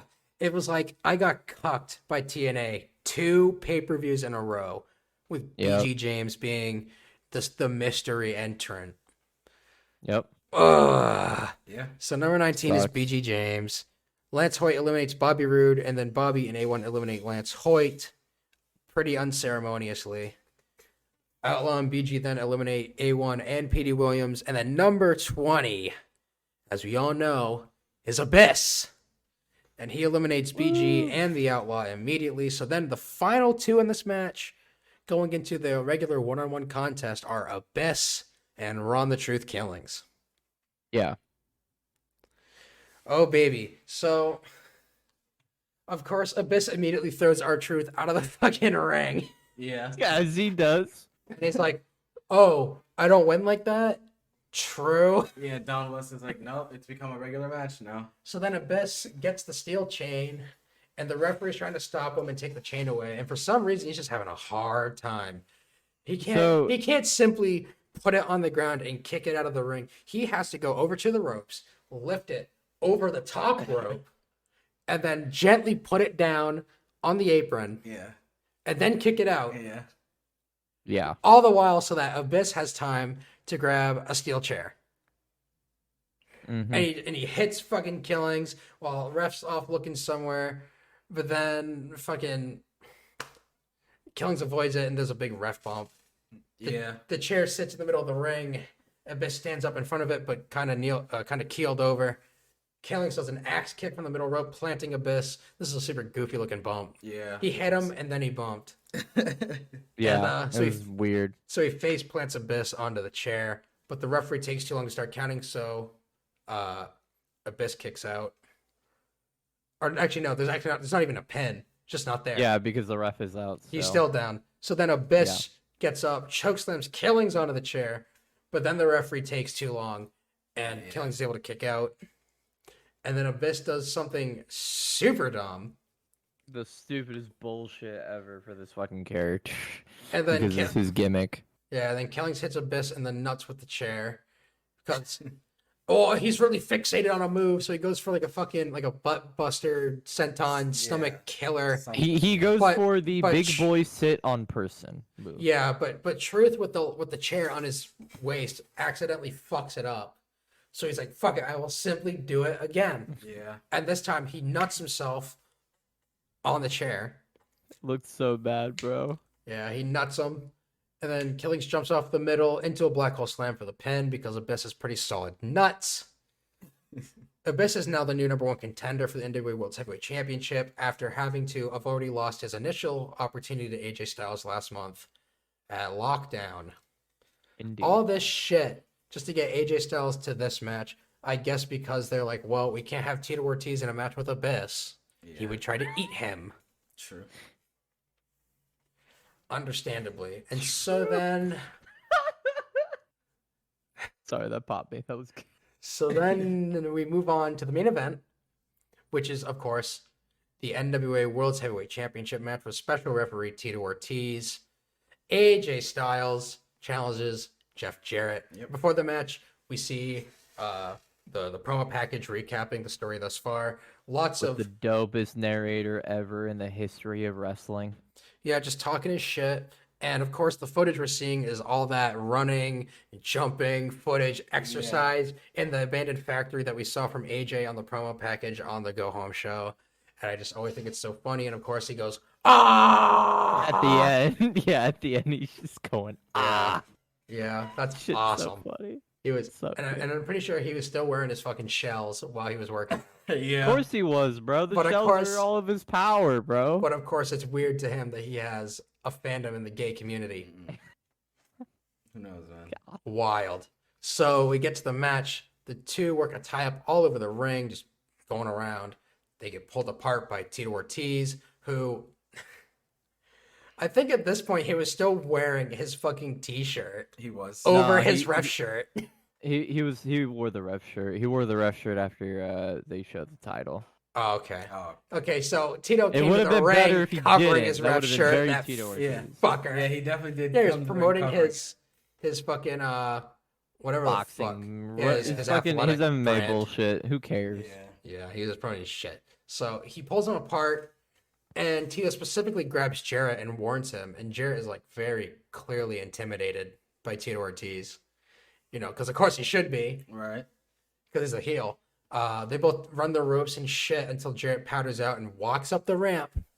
And Tito's fast counting the 10. 1, Yeah. 2, Bro, he does the 3, legit fucking 4. fast, Like he he does a 10 count. Does a 10 count. He legit Jarrett- does the 1, 2, like it's Yeah, not he like just a ref counts. count where they pause. And I was like, I was like a 1, oh. 2, 3. Be like, damn, Jarrett's not gonna have a lot of time for whatever spot he's trying to do here. So Yeah. Jarrett gets back into the ring at 9. AJ gets the advantage over Jarrett, hits his signature knee drop off the ropes, it was super dope. as always. Jarrett then reverses AJ coming off the ropes into a knee. He works on AJ's leg a whole bunch. Jarrett's pandering to the crowd, which gives AJ the chance to fight back. But Jarrett gets right back to the legs with the figure 4, and they sit in that shit for a long Dude, it time. was a long figure Yeah. 4. Clearly, it wasn't effective. Yeah, because they do the fucking AJ pulls away, then Jarrett pulls him back Yeah, in. Jarrett just fucking pulls him all the Yeah. way right back to the center, and they just work the entire spot over again. And then they fake over the fucking, oh, AJ's gonna turn him over, and No! and then he shifts the weight, finally Yeah. gets him over. It's like, oh my god, bro, we've sat in this spot for like 5 minutes. Yeah, No for real. fucking cap. It Yeah. felt like 5 minutes. I was also surprised that Tito Ortiz knew that when AJ's shoulders were down during points I in the move kind to of count. popped for that. I was like, yo. I he was- don't I was know- impressed. knows his shit. I was impressed that he knew that. I was like, wow, Tito must actually watch some shit Yeah. to know Yeah. that. So I was Yeah. impressed. So Yeah, it was cool. Yep, so like you said, AJ flips it, starts fighting back. AJ sends Jarrett to the floor and into the barricade, and then AJ gets cut down from the apron by Jarrett. And he keeps like hitting him before he can get into the ring. Yeah. All right. So, Ortiz was fast counting Jarrett But he was definitely just counting super fast for AJ. against AJ. Yeah, he was counting really Yeah. fast against them. Like Counts 1, super 2, fast against 3, AJ. It was 4. really fast. And the point of the spot was that Jarrett wasn't letting AJ get into the ring. Right. Yeah, it was weird. They also noted at some point during this match on commentary that in Impact, or at least at the very least in this specific match, could just be this match, Yeah. the champion can Oh, lose yeah. their championship by DQ or count out. No, yeah, they said Yeah. it was the TNA rule. So that's just a rule in That's TNA, the TNA rule. Yeah, That's what it's they just a said. rule in TNA. and that's why they do so many ref bumps. I guess so. So, True. of course, Jarrett's not letting AJ get back in the ring, abusing Tito's super fast counting. Jarrett tries to get AJ too many times, and Tito just says, "All right, you little fucker." So AJ finally gets a chance to get into the ring fight back. Jarrett cuts him off with the ring post, and then Jarrett and Tito start jaw jacking with fists and the guitar. Yeah. He's like, "I'm gonna hit you, bitch. I'm gonna fucking hit you, bitch." Until AJ steals the guitar from Jarrett, but Tito immediately fucking just dogs on AJ. He's like, "You're not gonna use that fucking guitar, you piece of shit. I'm gonna kill you." And he's like, "Whoa, dude, god damn, shit, And all right, AJ, bet." it's so funny though, because while Tito's like trying to be super serious, AJ like looks to the crowd and holds the guitar up, and the crowd pops. Yeah, his nose sound on him. He's like, "Fuck you, bro. I got the guitar, dog." Yeah, so then That's funny. AJ decides, well, fuck it, and then smashes the guitar against the ring post. You know, might as well just take it out of play in the match so Jarrett can't use it on you. Yeah. Which honestly probably the first thing I do in a Jeff Jarrett match is immediately go get a guitar and smash it. Pretty much. On God. Like, just fuck it, you're not using this shit. And so they get back into the ring. AJ gets Jarrett with a crappy looking styling DDT. Like, it was really Yeah. forced. Jarrett just didn't want to do it. Yep. Jarrett reverses a Frankensteiner into a powerbomb for a 2 count. Yep. And then, after that, there was also a really, really shitty looking Pele kick because Jarrett he put his hand up too early and too far out, and he also bumped too early. Yeah, look at shit. Yeah, it looked like shit. For which bump? For the For Pele the kick, Pele he kick. bumped Yeah. early to Oh. avoid it. I wrote in my notes, this is arguably like the worst fucking Pele kick ever, and it's not AJ's fault. It's No, just it's Jarrett being fucking afraid. sold it so Yeah. early. It's so bad. Yeah, he started bumping while AJ was still like a foot away from him. I Yeah, don't it was know really if Jarrett was pissed because of the fucking what happens, or if he just was blown up. But he just he looked great until the outside shit with the guitar, and then he just completely blows up like the rest of the match. Well, lucky for him, it doesn't go on a whole lot longer. Yeah, it's true. So AJ gets a backslide and an inside cradle, both 2 counts. Yeah. AJ goes, oh no, that kills with the Pele kick. That shit happens.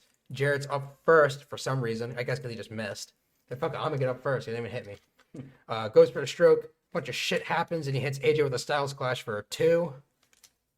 And AJ hits a stroke. He strokes Jeff Jarrett. Strokes him. Better than Jarrett's ever fucking stroked somebody because Jarrett sucks. Damn. Don't you know it's his world, dude? Shit. His world. Fuck my world, bro. Planet Jarrett. So, God damn. hits a stroke. AJ goes for the Styles Clash, but then Monty Brown interferes and accidentally pounces Jeff Jarrett. Tito is busy with Monty Brown and doesn't count AJ's pin attempt. So then Jarrett and AJ are on the ropes, but Tito pulls Jarrett down and they argue. And then Tito just fucking punches Jarrett right in the fucking face. Yeah. Just knocks him out. Not biased, ref. Just knocks him Just fucking okay, you know what? Just It's slams over. him in the This face. is where Jarrett was like, yeah, take me home, kid. I ain't fucking. Yeah. Yeah, let's go home with this. So then he gets punched in the face. AJ hits a spiral tap, pins Jarrett, and AJ Styles, who cheated, is the NWA World's Heavyweight Champion. True. And pops super big. And the crowd went crazy for it, Huge pop. but he still cheated. Absolutely. Yeah. Tainted victory. Oh, Sorry, kid, but I don't think that one really counts. He's no Tito Ortiz, you know. Yeah, he didn't knock out Jeff Jarrett. No, he didn't. So that was Hard Justice 2005. Yeah. It was a show. it was a show. That's the perfect way to describe it. It was a show. Yeah, there was I mean, obviously any battle royal I'm gonna like just because they're chaotic and I love them. And the main event was good for the most part. Yeah. And the X Division match was pretty good for Yeah. the most part. So I'd say Yeah. it's fair that this show was decent overall, I think that's fair. Yeah, it was decent. I think that's a good way. That's a good word for it. which is more than I can say about a lot of the stuff that I've seen from Impact Yeah. during my Yeah. time here at this podcast. True. For true. All right. Yeah. That was TNA Hard Justice 2005. And so, I believe it is now time to debut our new segment. Oh baby. We've been holding on to it just for you, Max. We wanted to debut it with a friend.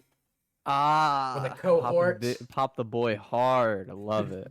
Yes, sir. We're going to take care of you real good with this new segment where we're going to show just how fucking nerdy we are. Because we're just a bunch of wrestling geeks. True. True. And so, while we have no idea what to name this shit, we are simply going to do it. So, the idea of this segment is that we're going to be taking a look at other forms of media outside of pro wrestling. Yep.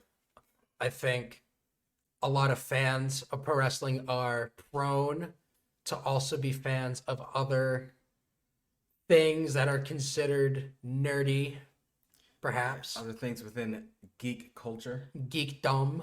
Yeah.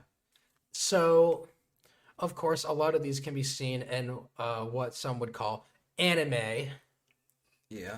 for those of that persuasion. But we thought, man, there's a lot of things out there that are basically pro wrestling. Pretty much. Yeah. True. And so we decided, well, we should jot down some specific examples, maybe dive into those, unpack them a little bit, talk about them, joke about them, express upon them. And so while we debut this segment, we thought a good way to start was to look at the fact that John Cena, Mm-hmm. that John Cena, Yes. is literally Goku Yes. from Dragon Ball. Yes. Fat John Cena. Okay, Conor McGregor. God damn it. I'm sorry. Yes. Sorry, that popped me. Yeah. Yeah. John Cena and Goku Are the are same super person. similar. They're the same fucking guy. Wow. I mean, if you really look at the bread of what both men's motivations are, Yeah. Goku to fight strong guys and continue to grow, and John Cena to beat everyone and win the damn titles Yeah. To mean- bury the newcomers. by basically any this is the part that's important. Yeah. By any means necessary, whether it be disregarding the feelings and wishes of the others around you, which is something that both men are incredibly known for. Yes. True. I mean, just look at the whole Zack Ryder, Eve Torres, Oh God. all that. Yeah. John Cena is a horrible friend. Yeah. You know who else is a horrible friend? Goku. Goku. He's a horrible friend. This guy, these two guys are unbelievably selfish. Just so selfish. Chaotic neutral is how I describe them. Yeah, true. They think they're on the line of righteousness, but They really they are really aren't. They're very, very selfish. very self-righteous. Very self-righteous, but very selfish. They will do Yeah. whatever they need to do that they see fit To get what they want. to get what they want. Very But true. I Whether agree. that be, Goku giving Cell a Senzu bean, or what happened? I don't know. There's a couple of championships that Cena stole from people, and there's a couple of title matches that he screwed out of people just so he could take them. Yep. True. Poor Ray. Yeah. Yeah, poor Ray. Don't get me started. Fucking 10-year-old me will cry. And then, of course, another facet of the similarities, they got their signature shit. That's true. You got John Cena's True. 5 moves of doom. You got Goku and his transformations and the Kamehameha wave. And True. the Spirit Bomb. The Just, you spirit know, bomb and the spirit punch. all that shit. You know he's got to get in. Right. Cena's got to get his shit in. Goku, he fucking, he takes fights lightly at first so he can get his shit in. That's true. True. I gotta- He's like, yeah, no, Buster, you don't know what's coming. I got to get my shit in, brother. Yeah, I gotta get my shit You gotta in. get all your He's shit. You gotta work literally those Cena. spots. Oh my God. You gotta work those spots. Yeah, like Oh goddamn. my He's God. John Cena before John Cena. Right. I mean, True. and again, both these dudes are super cracked. I mean- in the universe they live in. I mean, what was Yeah. the entire like Jiren versus Jiren and Goku fight? Yeah. You could just say that was Rock and Cena 1 and 2. True. Yo, not gonna lie, you're very right about that. Pretty much. I mean, that's the insurmountable wall that he had to overcome. Exactly. Just like The Rock was the wall he had to overcome. My So, God. what else Truly, is there- and it yeah, is. I mean, what else He is lost there the to say? first one and came back and got his W in the second. Exactly. Yeah. And while Came back with a new form. and while Goku didn't necessarily walk out of WrestleMania with the World Championship, he did get his back blown out. That is true. But in the That's for end, true. he That did is still true. win. That is True. true. And that's what really matters. And of course, both these dudes, like I said, super duper cracked, ultra powerful in the Absolutely. universes they exist. The Absolutely. WWE universe and the Dragon Ball universe, they're both pretty much the top dog. And yeah, there are a couple of dudes above him, but he's still the top dog, baby. Pretty much, yeah. That's just how it True. goes. And of course, they can lose, They can lose. but it's rare, and it Very. means a lot when they do. Yeah, when Yes, they it do, does. when they lose, it's big time. It means a lot. You know, they've put over a couple of people, but But in the end, they get their win back. yeah, you know they're gonna get their win back. For sure. For sure. So like, I don't know. I'm just trying to think of it right now. I know that we're mostly focusing on Cena and Goku, but I'm trying to think of like who the fuck did Cena put over as like his Gohan? Is it Roman? Can't be Roman, right? No, because he tried to bury him. No, it's not. Yeah. Oh no, yeah, true. He did no. try to bury it. So who the fuck? He's still trying to bury him. Have you heard the True. promos he cuts these True. days? You still can't cut True. a promo. You're just a company manufactured gimmick. I mean, What? I don't know. He does always like to bring up Sami Zayn every time he comes Yeah, back. but like Sammy. I mean, if Sammy wins the big one, I guess. True. But like, I don't Yeah. think he'll ever win the big one at this No. point. I guess Which is Kevin sad. Owens then. Oh, Owens could be it. Yeah. Yeah, that's because he kinda has true. done the big one and now he's just kind of complacent. True. He literally is Gohan. He did the big one. He Yeah. won the big match, Yeah. but he got And complacent. then he said, "I'm a family guy, not a wrestling guy." yeah, That- he's that's literally it. Yeah. sex and Yeah. violence on Oh my TV. god. Wow. Yeah. Yeah, Wow. and would that make Randy Orton his Vegeta? Yeah. Or The guy who started out bad, became good, can be bad, Yeah. can be good. Yeah. Majin Always Vegeta number two. is Always whenever number two. they did the authority bullshit. Yeah, that's Cena. yeah. Majin Yeah. Vegeta yeah, is yeah, authority yeah. Randy Orton. Yeah. Oh my god, bro. I just want to beat you, John. True. Oh, it's so true. And then he did. Very true. Then he did. He beat him. Yeah. Then Just he like did. just like Just- Majin yeah. Vegeta beat Goku. Yeah. On He God. beat John Cena. See, it's all the same thing. It's the same fucking shit. There's just a bunch of weebs writing wrestling. That's all it is.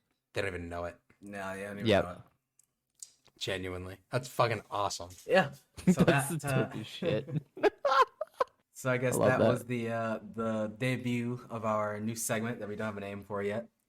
It's all the same thing. Yeah, it's all the same thing. It's all the same thing. Yeah. That's there you the go. name. That's the name. It's all the same It's all thing. That's the Same thing. name. It's all the same thing. All right. And There you so, go. I hope everyone listening had as much fun with that as we did. That Yeah. was pretty goofy. Yeah, it was. That was We have tremendous. some juicy ones, some juicy Oh, yeah, juicy for sure. ones For sure. in the future. One of them specifically is just fuck. Yeah.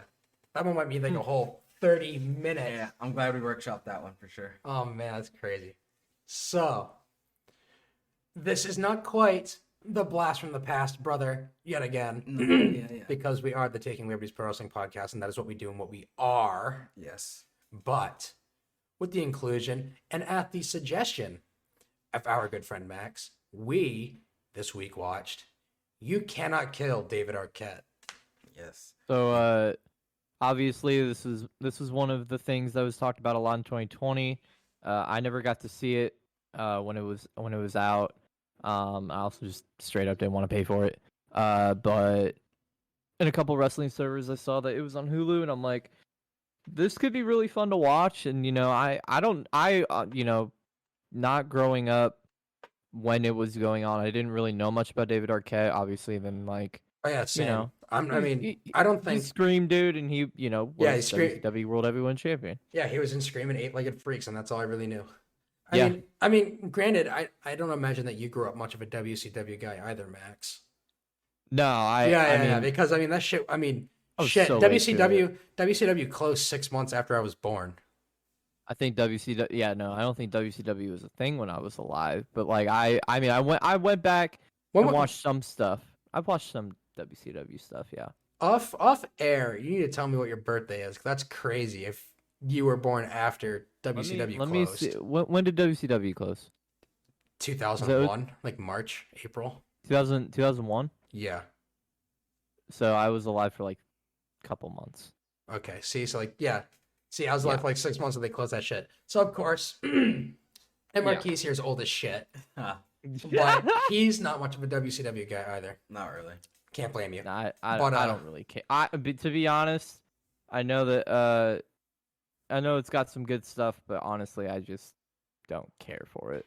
Yeah, it's all Scott Steiner. I'm not a Bischoff or a Russo head. I'll tell you that shit right now. No, all the good was Scott Steiner. Fucking Ric Flair, you old fuck. Pretty You're damn goat. right. Yeah, goated. So Speaking of Ric Flair, that's actually how they open. Yes. actually, That's actually how they open it. well, that's the first interview, but they open the movie the way it ends True. with True. a promo true. of Ken Anderson pumping epic iron, Yep. getting all fucking twisted and pissed And off. fucking ripped He was getting out of his gourd. Yeah, and he's not ripped out of his gourd. But he's all pissed off about David Arquette's very existence. He says this man is a disgrace to pro wrestling. He's ruining the business that I love. He loves this shit. This is my heart, and I love it. And I love it in my soul and my heart. heart that I love my soul so much. And I love it too much. Yep. Yeah. Yeah, that's what he's talking about. And so the first person they interview is who they called the Godfather of Wrestling, The Godfather of Wrestling. Ric Flair. Yeah. No. Hold on now. Hold on there 1 second, kid. Well, I will say, Ric Flair is that dude. Yeah. He ain't the Godfather, Daddy. Nah, he ain't the Godfather Daddy. He's That not. ain't him. No. That's probably like Luthez. Bruno True. Sammartino. Fucking God. Toots Mond. Jesus. Yeah, Tootsmon. That's the Godfather of Wrestling. Tootsmon. Yeah, for sure. God. Abe Lincoln. Yeah. You're That's right. the Godfather Oh of no, Wrestling. the guy who wrestled John Cena. Yeah, I know about Abe. Yeah, that's awesome. True. Fucking yeah. So Rick is like it's so funny though because Rick. This is the only time you see Rick in the dock, Yep. and he sits down at the Starbucks, fucking in front of his dick, because of course he does. And Mahog. Yeah. they're like, "So, do you like David Arquette?" Yeah, I like David Arquette. David Arquette's a good guy. Did you give him your blessing as a wrestler? Okay, hold on now. Hold on, now, brother. he literally said, "Now hold on, now. I don't know what you're talking about. Wrestler? No, that man ain't no wrestler. That's just a regular Hollywood boy, brother." And so then we cut to his wife talking about how his stint in pro wrestling probably caused Hollywood directors to not really take him seriously as an actor. True. He was kind of typecast because of his role in Scream as the funny, dumb cop. Yeah. So he was always given the funny, dumb guy role. just goofy roles. Idiot, dumbass. Yeah. And then we see Courtney Cox, Yeah. His ex-wife. his ex-wife. So I literally popped. Oh, so I hard. popped a little bit too. I was like, yeah, you better have her in here. Fuck, I she was did not married know to that him they while were. this was I happening. didn't know they were married. I What? had no Yeah. fucking What, you've clue. never- I was like, yo, what? Hold on. You, a white man, has never seen Friends? I've seen Friends. And you never saw on the opening credits her name, Courtney Cox Arquette?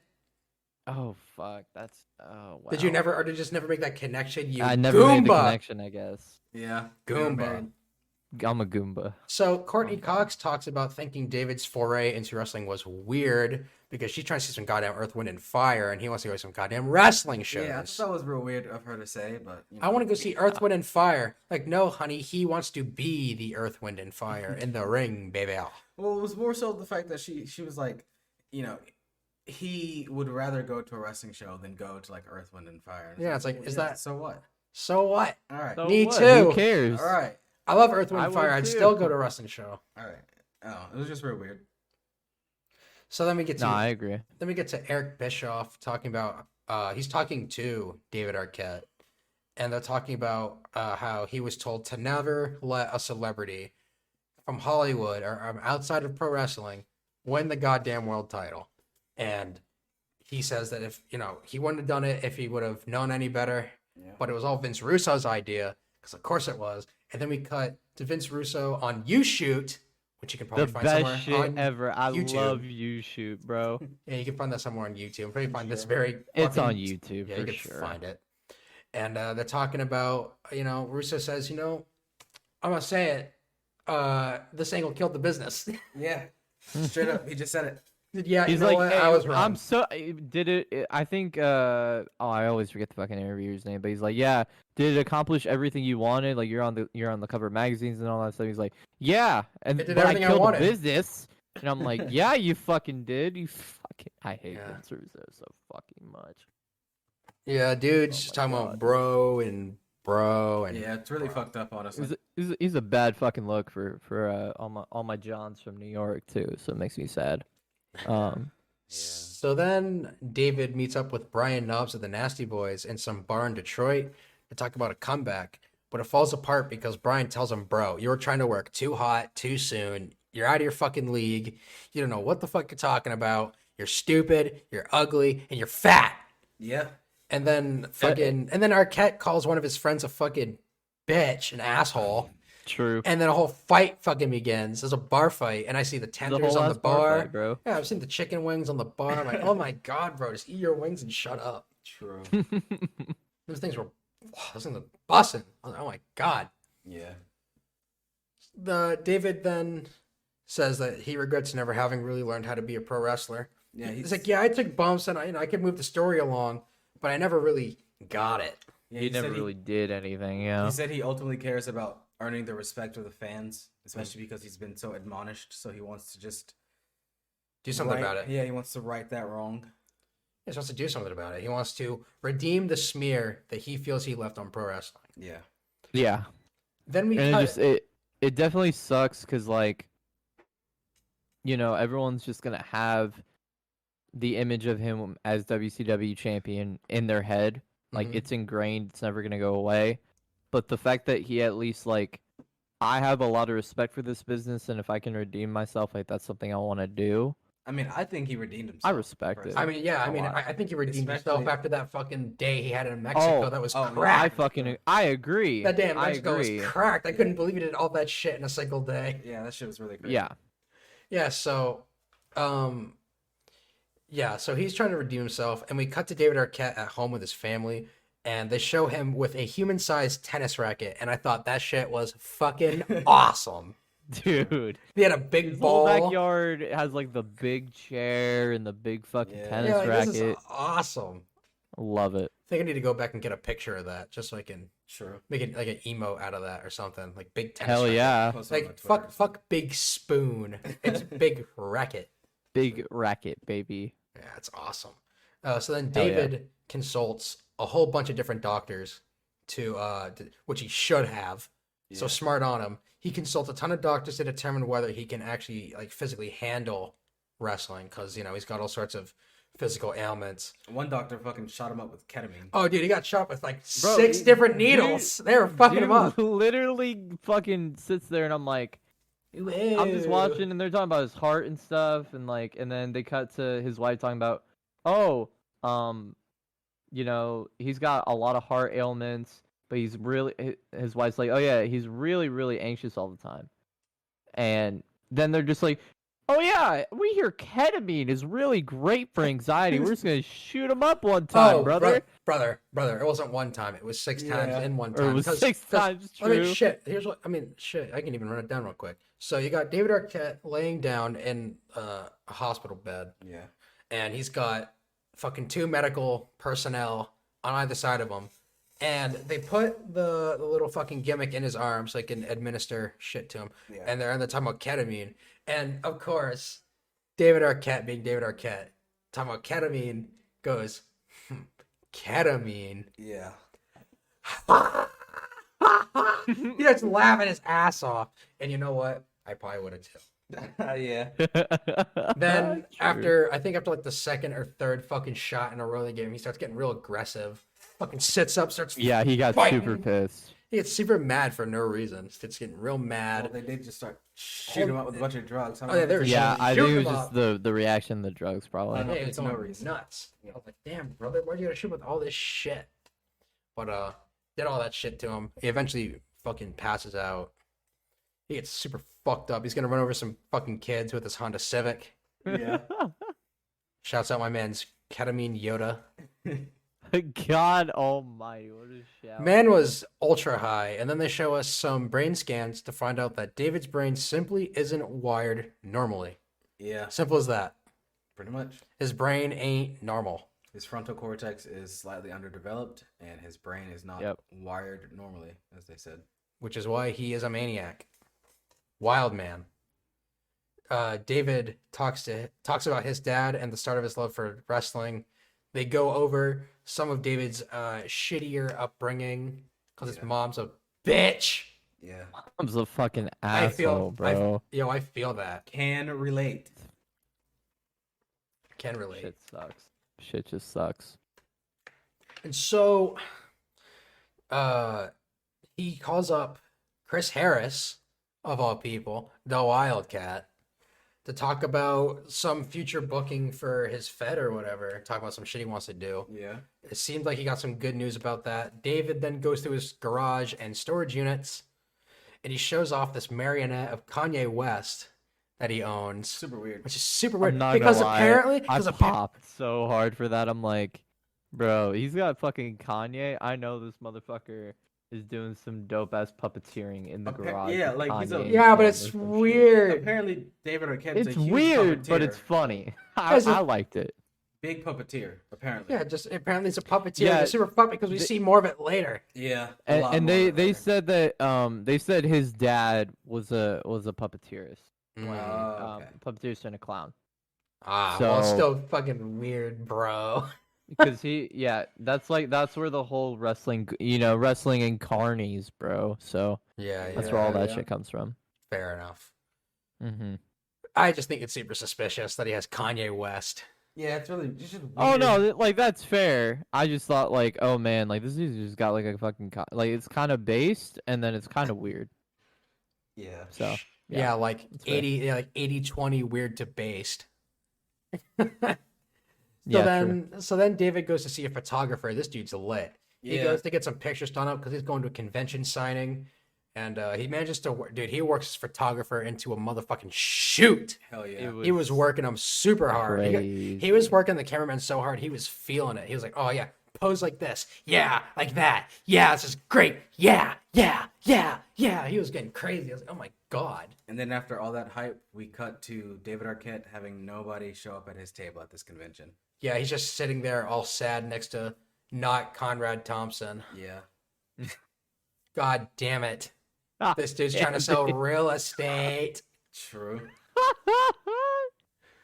That's hilarious. Yeah, so no one comes to his table, and David's like, well, fuck it. I'm going to wrestle a goddamn match. So he goes to this backyard fed with a bunch of fucking, I don't know, man, the trash bag wrestlers. The trashy wrestlers for sure. True. During an earlier match on the show that he was booked for, the ring collapsed because it turns out whoever built the ring, never bolted the slats that go underneath the wood Yeah. Like a Under the fucking hood. idiot, bro. And the Like, dude was like, There was no support beam. there was no support, and it wasn't even bolted. And they're like, who the fuck did bolt this? She's like, I don't know, man. This was built when I was still in jail. yeah, that shit. I was Damn. like, oh brother. They fixed the ring in the middle of the show. You say fix. They put it back together. They put some tires under it. He said, Yes. I'm going to put some tires and something else under it. I was like, what the fuck? Fuck it. Yeah. We ain't got the bolt. So, yeah. Then we cut to David Arquette's match where he is competing with the Massacre, Corey Jagger. Yeah. Indeed. This dude headbanging to his music, real Massacre guy. And then David Arquette comes out and the crowd's like, are you fucking serious? Right. This is so sad. Because he's got like a Magic Man gimmick, and they said the only thing he's made to career is his, only thing he's made disappear is his Hollywood career, and it's like, oh man. Yeah, like they literally, because they announced him as a former WCW champion, and like you can see the crowd kind of go like, Yeah. who? And it's David Arquette, and they're like, oh, that's some horse shit. Yeah. Mm-hmm. Crowd boos the piss out of him. He gets his ass beat in the ring. Goes into some deathmatch shit with well, he tries a bunch of magic tricks first. He does a magic trick where he pulls some like cardboard tube out of his dick, and he hits Corey in the head with it, and he just dies. Yep. And then he just gets his ass beat for the rest of the match. Light Yep. tubes. Pretty much, yeah. Everyone's like, "What the fuck is happening?" There's light tube spots. There's thumbtack spots. It's a power bomb into the thumbtacks. He loses. He can barely even walk back to the fucking curtain because he's got to get held up by one of the dudes. Brings him out back. Dude's just fucked. Yeah. Just fucked. So after, he takes thumbtacks and all this shit, takes thumbtacks, light tubes, takes a power bomb into the glass and thumbtacks. And then the very next day, he starts wrestling training. Yeah, the next day he's talking to his friend who drives around in his wrestling gimmick, which is just like the regular Stone Cold fucking trunks, knee pads, and boots. Yeah. Real weird. This dude's driving around in elbow pads, like a weirdo, Yeah. in his undies. Yeah. That's your friend? Okay, dude. But yeah. He's like, all right, man, are you sure you want to do this shit that I do, man? You got wrestling on wrestling. Also, this fucking asshole promoter of this. Oh, yeah, terrible the gimmick, promoter. Oh Dick. my god, He this was fucking very- prick, dude. He was gloating about the fact that David, that he wasn't gonna pay Arquette. Like, oh yeah, we fucking, you wrestled for nobody and got lied to and big leagued, and you're not even gonna get paid. If that's not wrestling, what is? I'm Yeah, this like, he has my respect. This fucking asshole. That Yeah. guy's a fucking asshole, dude. Dude knowingly didn't pay David Arquette. Right? What a fucking dickhead. I'm sure the offer was like $20. Yeah, probably. Yeah, for sure. So, of course, again, the next day he begins wrestling training. He starts working out in this fucking Some small garage. Yeah. Just tiny little garage. And then we cut to David getting really introspective, talking to himself in a field somewhere But on a horse. on a horse. David then asks his two kids if he should wrestle again while he shows them the tape of the match that he had the other night. His daughter is like, why the fuck are you doing this, you weirdo? Stop You it. You're my fucking dad. crazy bitch. You're gonna Yeah. you're gonna die. Stop. And his son, who's like 4, incredibly socially observant, Yeah. just says what his dad wants to hear. Like, yeah, keep going, brother. He's like, hey buddy, should I wrestle again? Yeah. I think he's Okay. this child is incredibly socially intelligent. Yeah.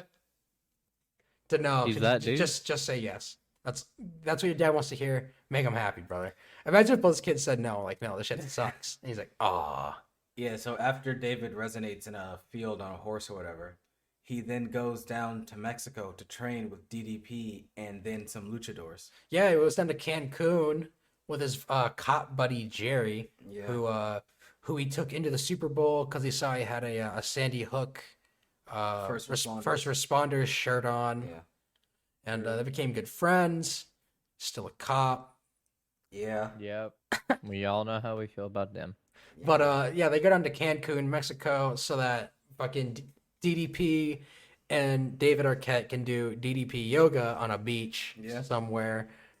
And DDP's like, yeah, man, you just gotta really just get in there and go for it, man. You just gotta really get in there and go for it. Go for that one jack off. Go for it and get in there and go for that Jack one jack off. Yeah, true.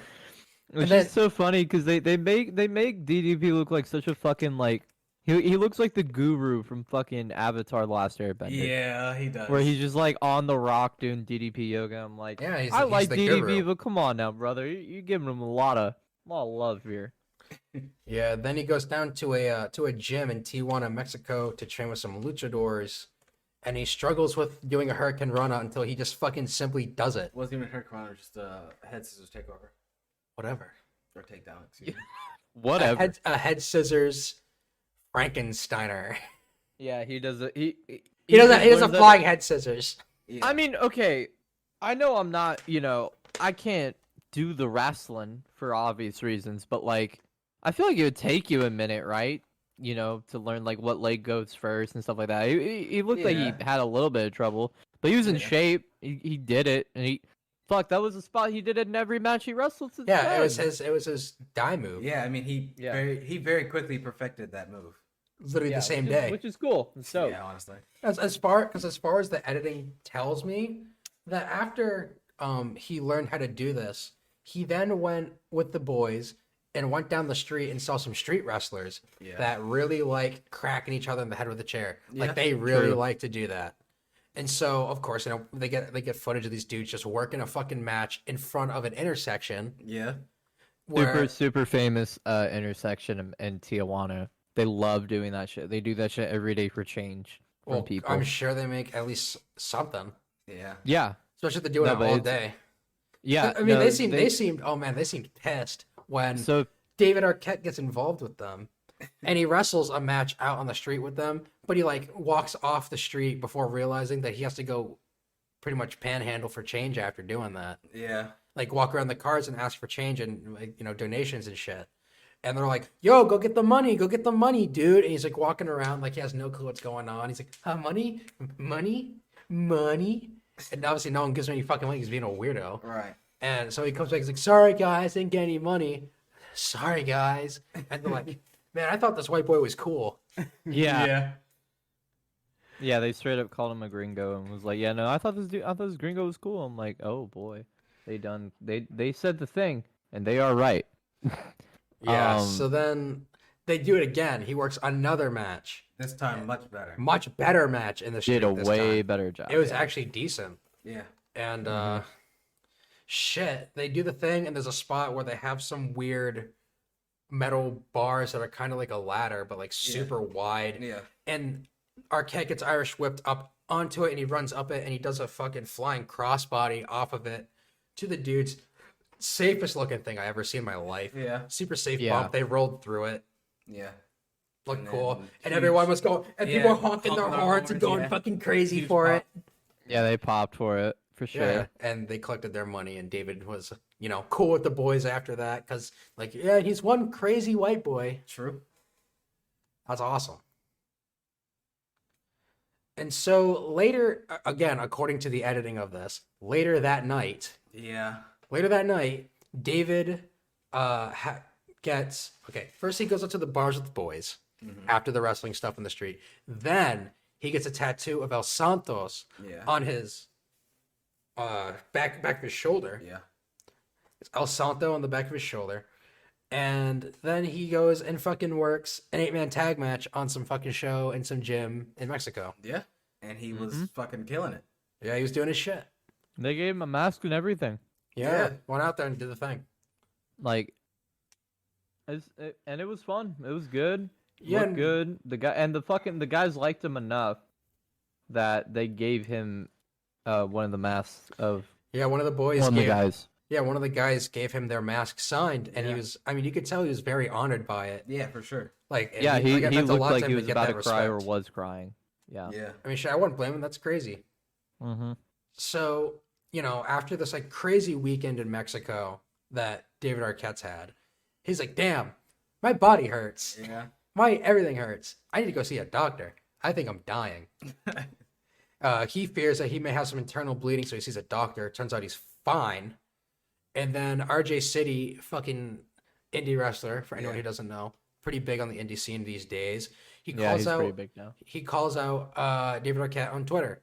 Well, before that, they show David Arquette's brand new ring that was built in his backyard, and Peter Avalon Oh, yeah, yeah, so he was dude, working with Peter Avalon in his backyard. training him. Yeah. Yeah, Nice. so if you don't know what that means, David Arquette to AEW confirmed. He's already there. What do you mean? Yeah, he's confirmed. Oh Sure. fuck. Yeah. I know what he's talking about. Yeah. But yeah, and then don't they do the fucking is the Grand Canyon thing before the ring building, or like where they're yelling? They do the AJ Styles yell at the top of the fucking. Yeah, I that think was at the end of the Mexico trip. yeah, that was at the end. Dude. Yeah, they're screaming at the fucking sun. Yeah, him and a bunch of the guys from Mexico, they just go and they at the top of this like beautiful looking sunset, on the mountains, and they just fucking yell, and I'm like, yeah, that's for sure, that's cool, I want to do that. Yeah, just fucking scream at the setting sun in the desert with the boys going, Ah, ah, what's up? What's up? bleh. Yeah, blah. Yeah, so he's like, cool, so I'm not dying. And him and RJ City start a program. There's a point where David Arquette is on a red carpet. Yeah, and RJ City. So he fucking comes up and starts fucking just shitting on him. They get a little scuffle ski. Yeah, and RJ City slaps him in the face. Looked a The little shit was stiff, too. all over TMZ. Yeah. Which is wild because I wasn't keyed in like that. But this is why they got all that press. For sure. Yeah, true. And then they show, man, this is so weird. So This was really weird. he goes to get a spray tan. Oh and first off, the spray tan was shit. And second off, was so fucking bad. the what would you call her? The aesthetician? Yeah. Yeah. She was being super weird with Arquette's chubbed dick. Yeah, like she you can was tell he had like- a chub ski. She was like touching and she was it. touching it. She was Yeah. playing with his dick. So yeah, his dick's all wrapped up because he's not gonna get a spray tan on his fucking dick. You can't do that. And he's fucking shoved the fuck up. I'm like, yo. Well, shit! I mean, she is pretty, but like, damn, I mean, brother. but damn, bro. Yeah, no, like She was yeah, playing with she was attractive, but like she was playing with it. Yeah, she was Yeah, straight up, like, dude. fucking She was touching his pecker. And she, Yeah, he and was she- like, and he literally told her, "Whoa, chill off, Right. cool down." and then she was like, "Oh, my favorite scene was you in Scream with Rose McGowan," and I was like, Oh my god, she's some Are fan. they gonna fuck? Like, Yeah, he's gonna fucking- give it to her. I'm Goddamn. scared, bro. And then she left, and then they fucking kept the camera on his dick way longer. Oh, yeah, they just kept showing his dick and Yeah. this fucking He like. kept posing with his dick out, like Yeah, he was Yeah. doing. So- Yeah, he was posing with his dick out like a fucking weirdo. It was crazy. It's funny. It's funny because his wife helped produce this documentary. So I'm like, how much of that like Was her? was? true. Yeah, I want to show everybody how big my husband. how stacked and cracked my husband's True. cock is. I want everyone to know I'm fucking big dick. Yes, True. sir. So Arquette goes home. His spray tan is just dripping. Yeah, he's melting. He's melting. Literally, his face is turning black. It's the Rudy Yeah. Giuliani fucking picture that went viral. Yeah. When Yeah. Rudy had a bad spray tan, like, and he looks like he has shit coming down his fucking face. Like, that's what happens when you get a bad spray tan like that. That's not what happens with a regular spray tan. Wrestling spray tans are usually very clean. That one was Was bad. bad. Yeah. Yeah. So he looks like shit, and the family's like, "Hey, bro, you have a red carpet coming up." Circling back to the RJ City thing, Yeah. and he's like, "Oh shit, I can't go there looking like this." So we get even more naked David Arquette in the Yeah. shower. They showed us so much of David. They showed us even more when he got waxed later, Yeah. and they showed us his butt cheeks. Yeah. His butt Yep, cheeks. true. Yeah, they're doing all that shit. And so we eventually cut to the match he has with RJ City, and And man, this got on my nerves. this was so fucking weird, man. This I was hate- real weird. So they literally have footage and audio of all the boys in the back before the show going over the match spot for spot, every spot for single spot. spot, the whole thing, spot for spot for spot, the whole way through. Yeah. And the They, sma- and they and the match smash cutted it. Yeah, they cut in footage of the spots yeah, happening the in the splicing match as they're footage. explaining them. So it's like man, I get what you're doing here, showing us what he's doing, but brother, kayfabe. All right, you can have some sort of kayfabe. Like this whole Which is, documentary. it's really funny because that's what this is all about. Right, this whole documentary was the fact that it was to show that wrestling is tough. Wrestling is, it's not as easy as everyone thinks. I mean, he himself said that it's crazy that these people travel and they take all these bumps and they do all this pain. He's like, it's not. No, after this match, Yeah, he was like, it's more real than I thought. And then like they show, oh yeah, we're gonna break down and go over this entire match. And don't get me wrong, the way he laid out this match was actually pretty good. And a lot of it was David Arquette who was laying it out. But fuck, man, that was just so annoying to see. I was just like, oh, I wish I hadn't seen that. Yeah, but what can we do? Yeah. Anyway, the match, the way it seems like it was a really good match. I haven't seen it, but it seemed like it was a really good match. Then they supercut a whole bunch of Arquette working matches with dudes like Jungle Boy and Timothy Thatcher. Yeah, montage. Just a montage of all sorts of indie matches he works. And injuries. Then we get to the darkest side of the ring. True. Oh boy. Because we see, and this is where I feel like they were doing the kayfabe a bit for us, was when they had that shot of Arquette and Gimmick standing before the door, getting ready to go out. Yeah. Starting to feel himself. And he goes through the door. The crowd goes fucking crazy. And I was like, that's awesome. And then, of course, Nick Gage comes out and then he murders him. Of course. Yep. Those are Nick Gage does best. Yeah, so if you really want to know a lot more about this match, I recommend you go check out Dark Side of the Ring. Yeah. Yeah. Big notes. There's a bunch of spots in the match that Arquette didn't agree to do, including the pizza cutter to the face. Yeah. And then There was so much shooting. There's a lot of shoot spots in that match. Nick Gage, busted a glass bottle over his head, brought out some light tube bundle, the fucking pizza cutter, just really fucked him up. Yeah, it was a death match, so he had to fuck him up. He had to fuck him up. But yeah, Nick Gage did a bunch of shit that David Arquette didn't agree to do before the match, and it all led to a moment where Nick Gage broke a light tube over David Arquette's head, and then David started fighting back for shoot skis. Yeah. And he accidentally slices David Arquette's throat, so he starts bleeding from the neck. Yeah. Of course, he starts shooting on him, and they start fucking rolling around in the ring. Right. And eventually, David just gets up and stops, and just kind of looks down at him, holding his neck. Yeah. He gets out of the ring, he powders out, and it looks like he's about to just fucking walk out of the ring. Then he comes out, he comes back to the ring, tries to shoot on Nick Gage for some reason. Takes whatever the fuck Nick Gage gave him, got pinned. Yeah. And then just got up. It just looked like a bad fucking suplex, and Nick was probably like, "You're gonna fucking take this. The match and we're is done. over. We're fucking done. Yeah. It's over. We're taking it home, kid." Yeah, so they go home, and then David Arquette just immediately gets up and walks out. Yeah. They wrap his neck up immediately in a whole bunch of towels, and he's just bleeding. And he looks scared too. Right. He looks really scared. Nah, like it to me, I don't think Arquette's wrestled a match since. Oh wait, no, he's wrestled. No, he's he wrestled has. way more matches since. Oh, has he? Okay, Oh, yeah. Okay. Did That's you- my bad. Then. In the documentary. In the documentary, they go over that. Oh What? yeah, no, they do go over that. You No, fucking that's my bad. maniac. That's my bad. I forgot to put that in my notes. My bad. Yeah. So when he's leaving when he has the towels wrapped around his neck, it shows that he gets in the car with Jungle Boy And who's Luke driving Perry. him. Jungle Boy who's driving him to the car, and Luke Perry's in The back with him. In the back with him, and they drive him there, and they get him to the hospital, and he removes his hand, and you just see the blood pouring. Yeah, just pouring out of his neck. Still. Yeah, so he gets hospitalized by all that. Yeah. And his life just kind of spirals into shit. Yeah. I mean, first you have this match where it makes him, I don't know, probably tainted his love for wrestling a little bit, having dealt with that. I would imagine. And then, of course, his pretty much his best friend, Luke Perry, who was in the car with him Yeah. when his neck was cut, he passes away unexpectedly. All right. I mean, and he's doing all this while going through sobriety. Mm-hmm. And so he just completely spirals. And a whole year passes, Yeah.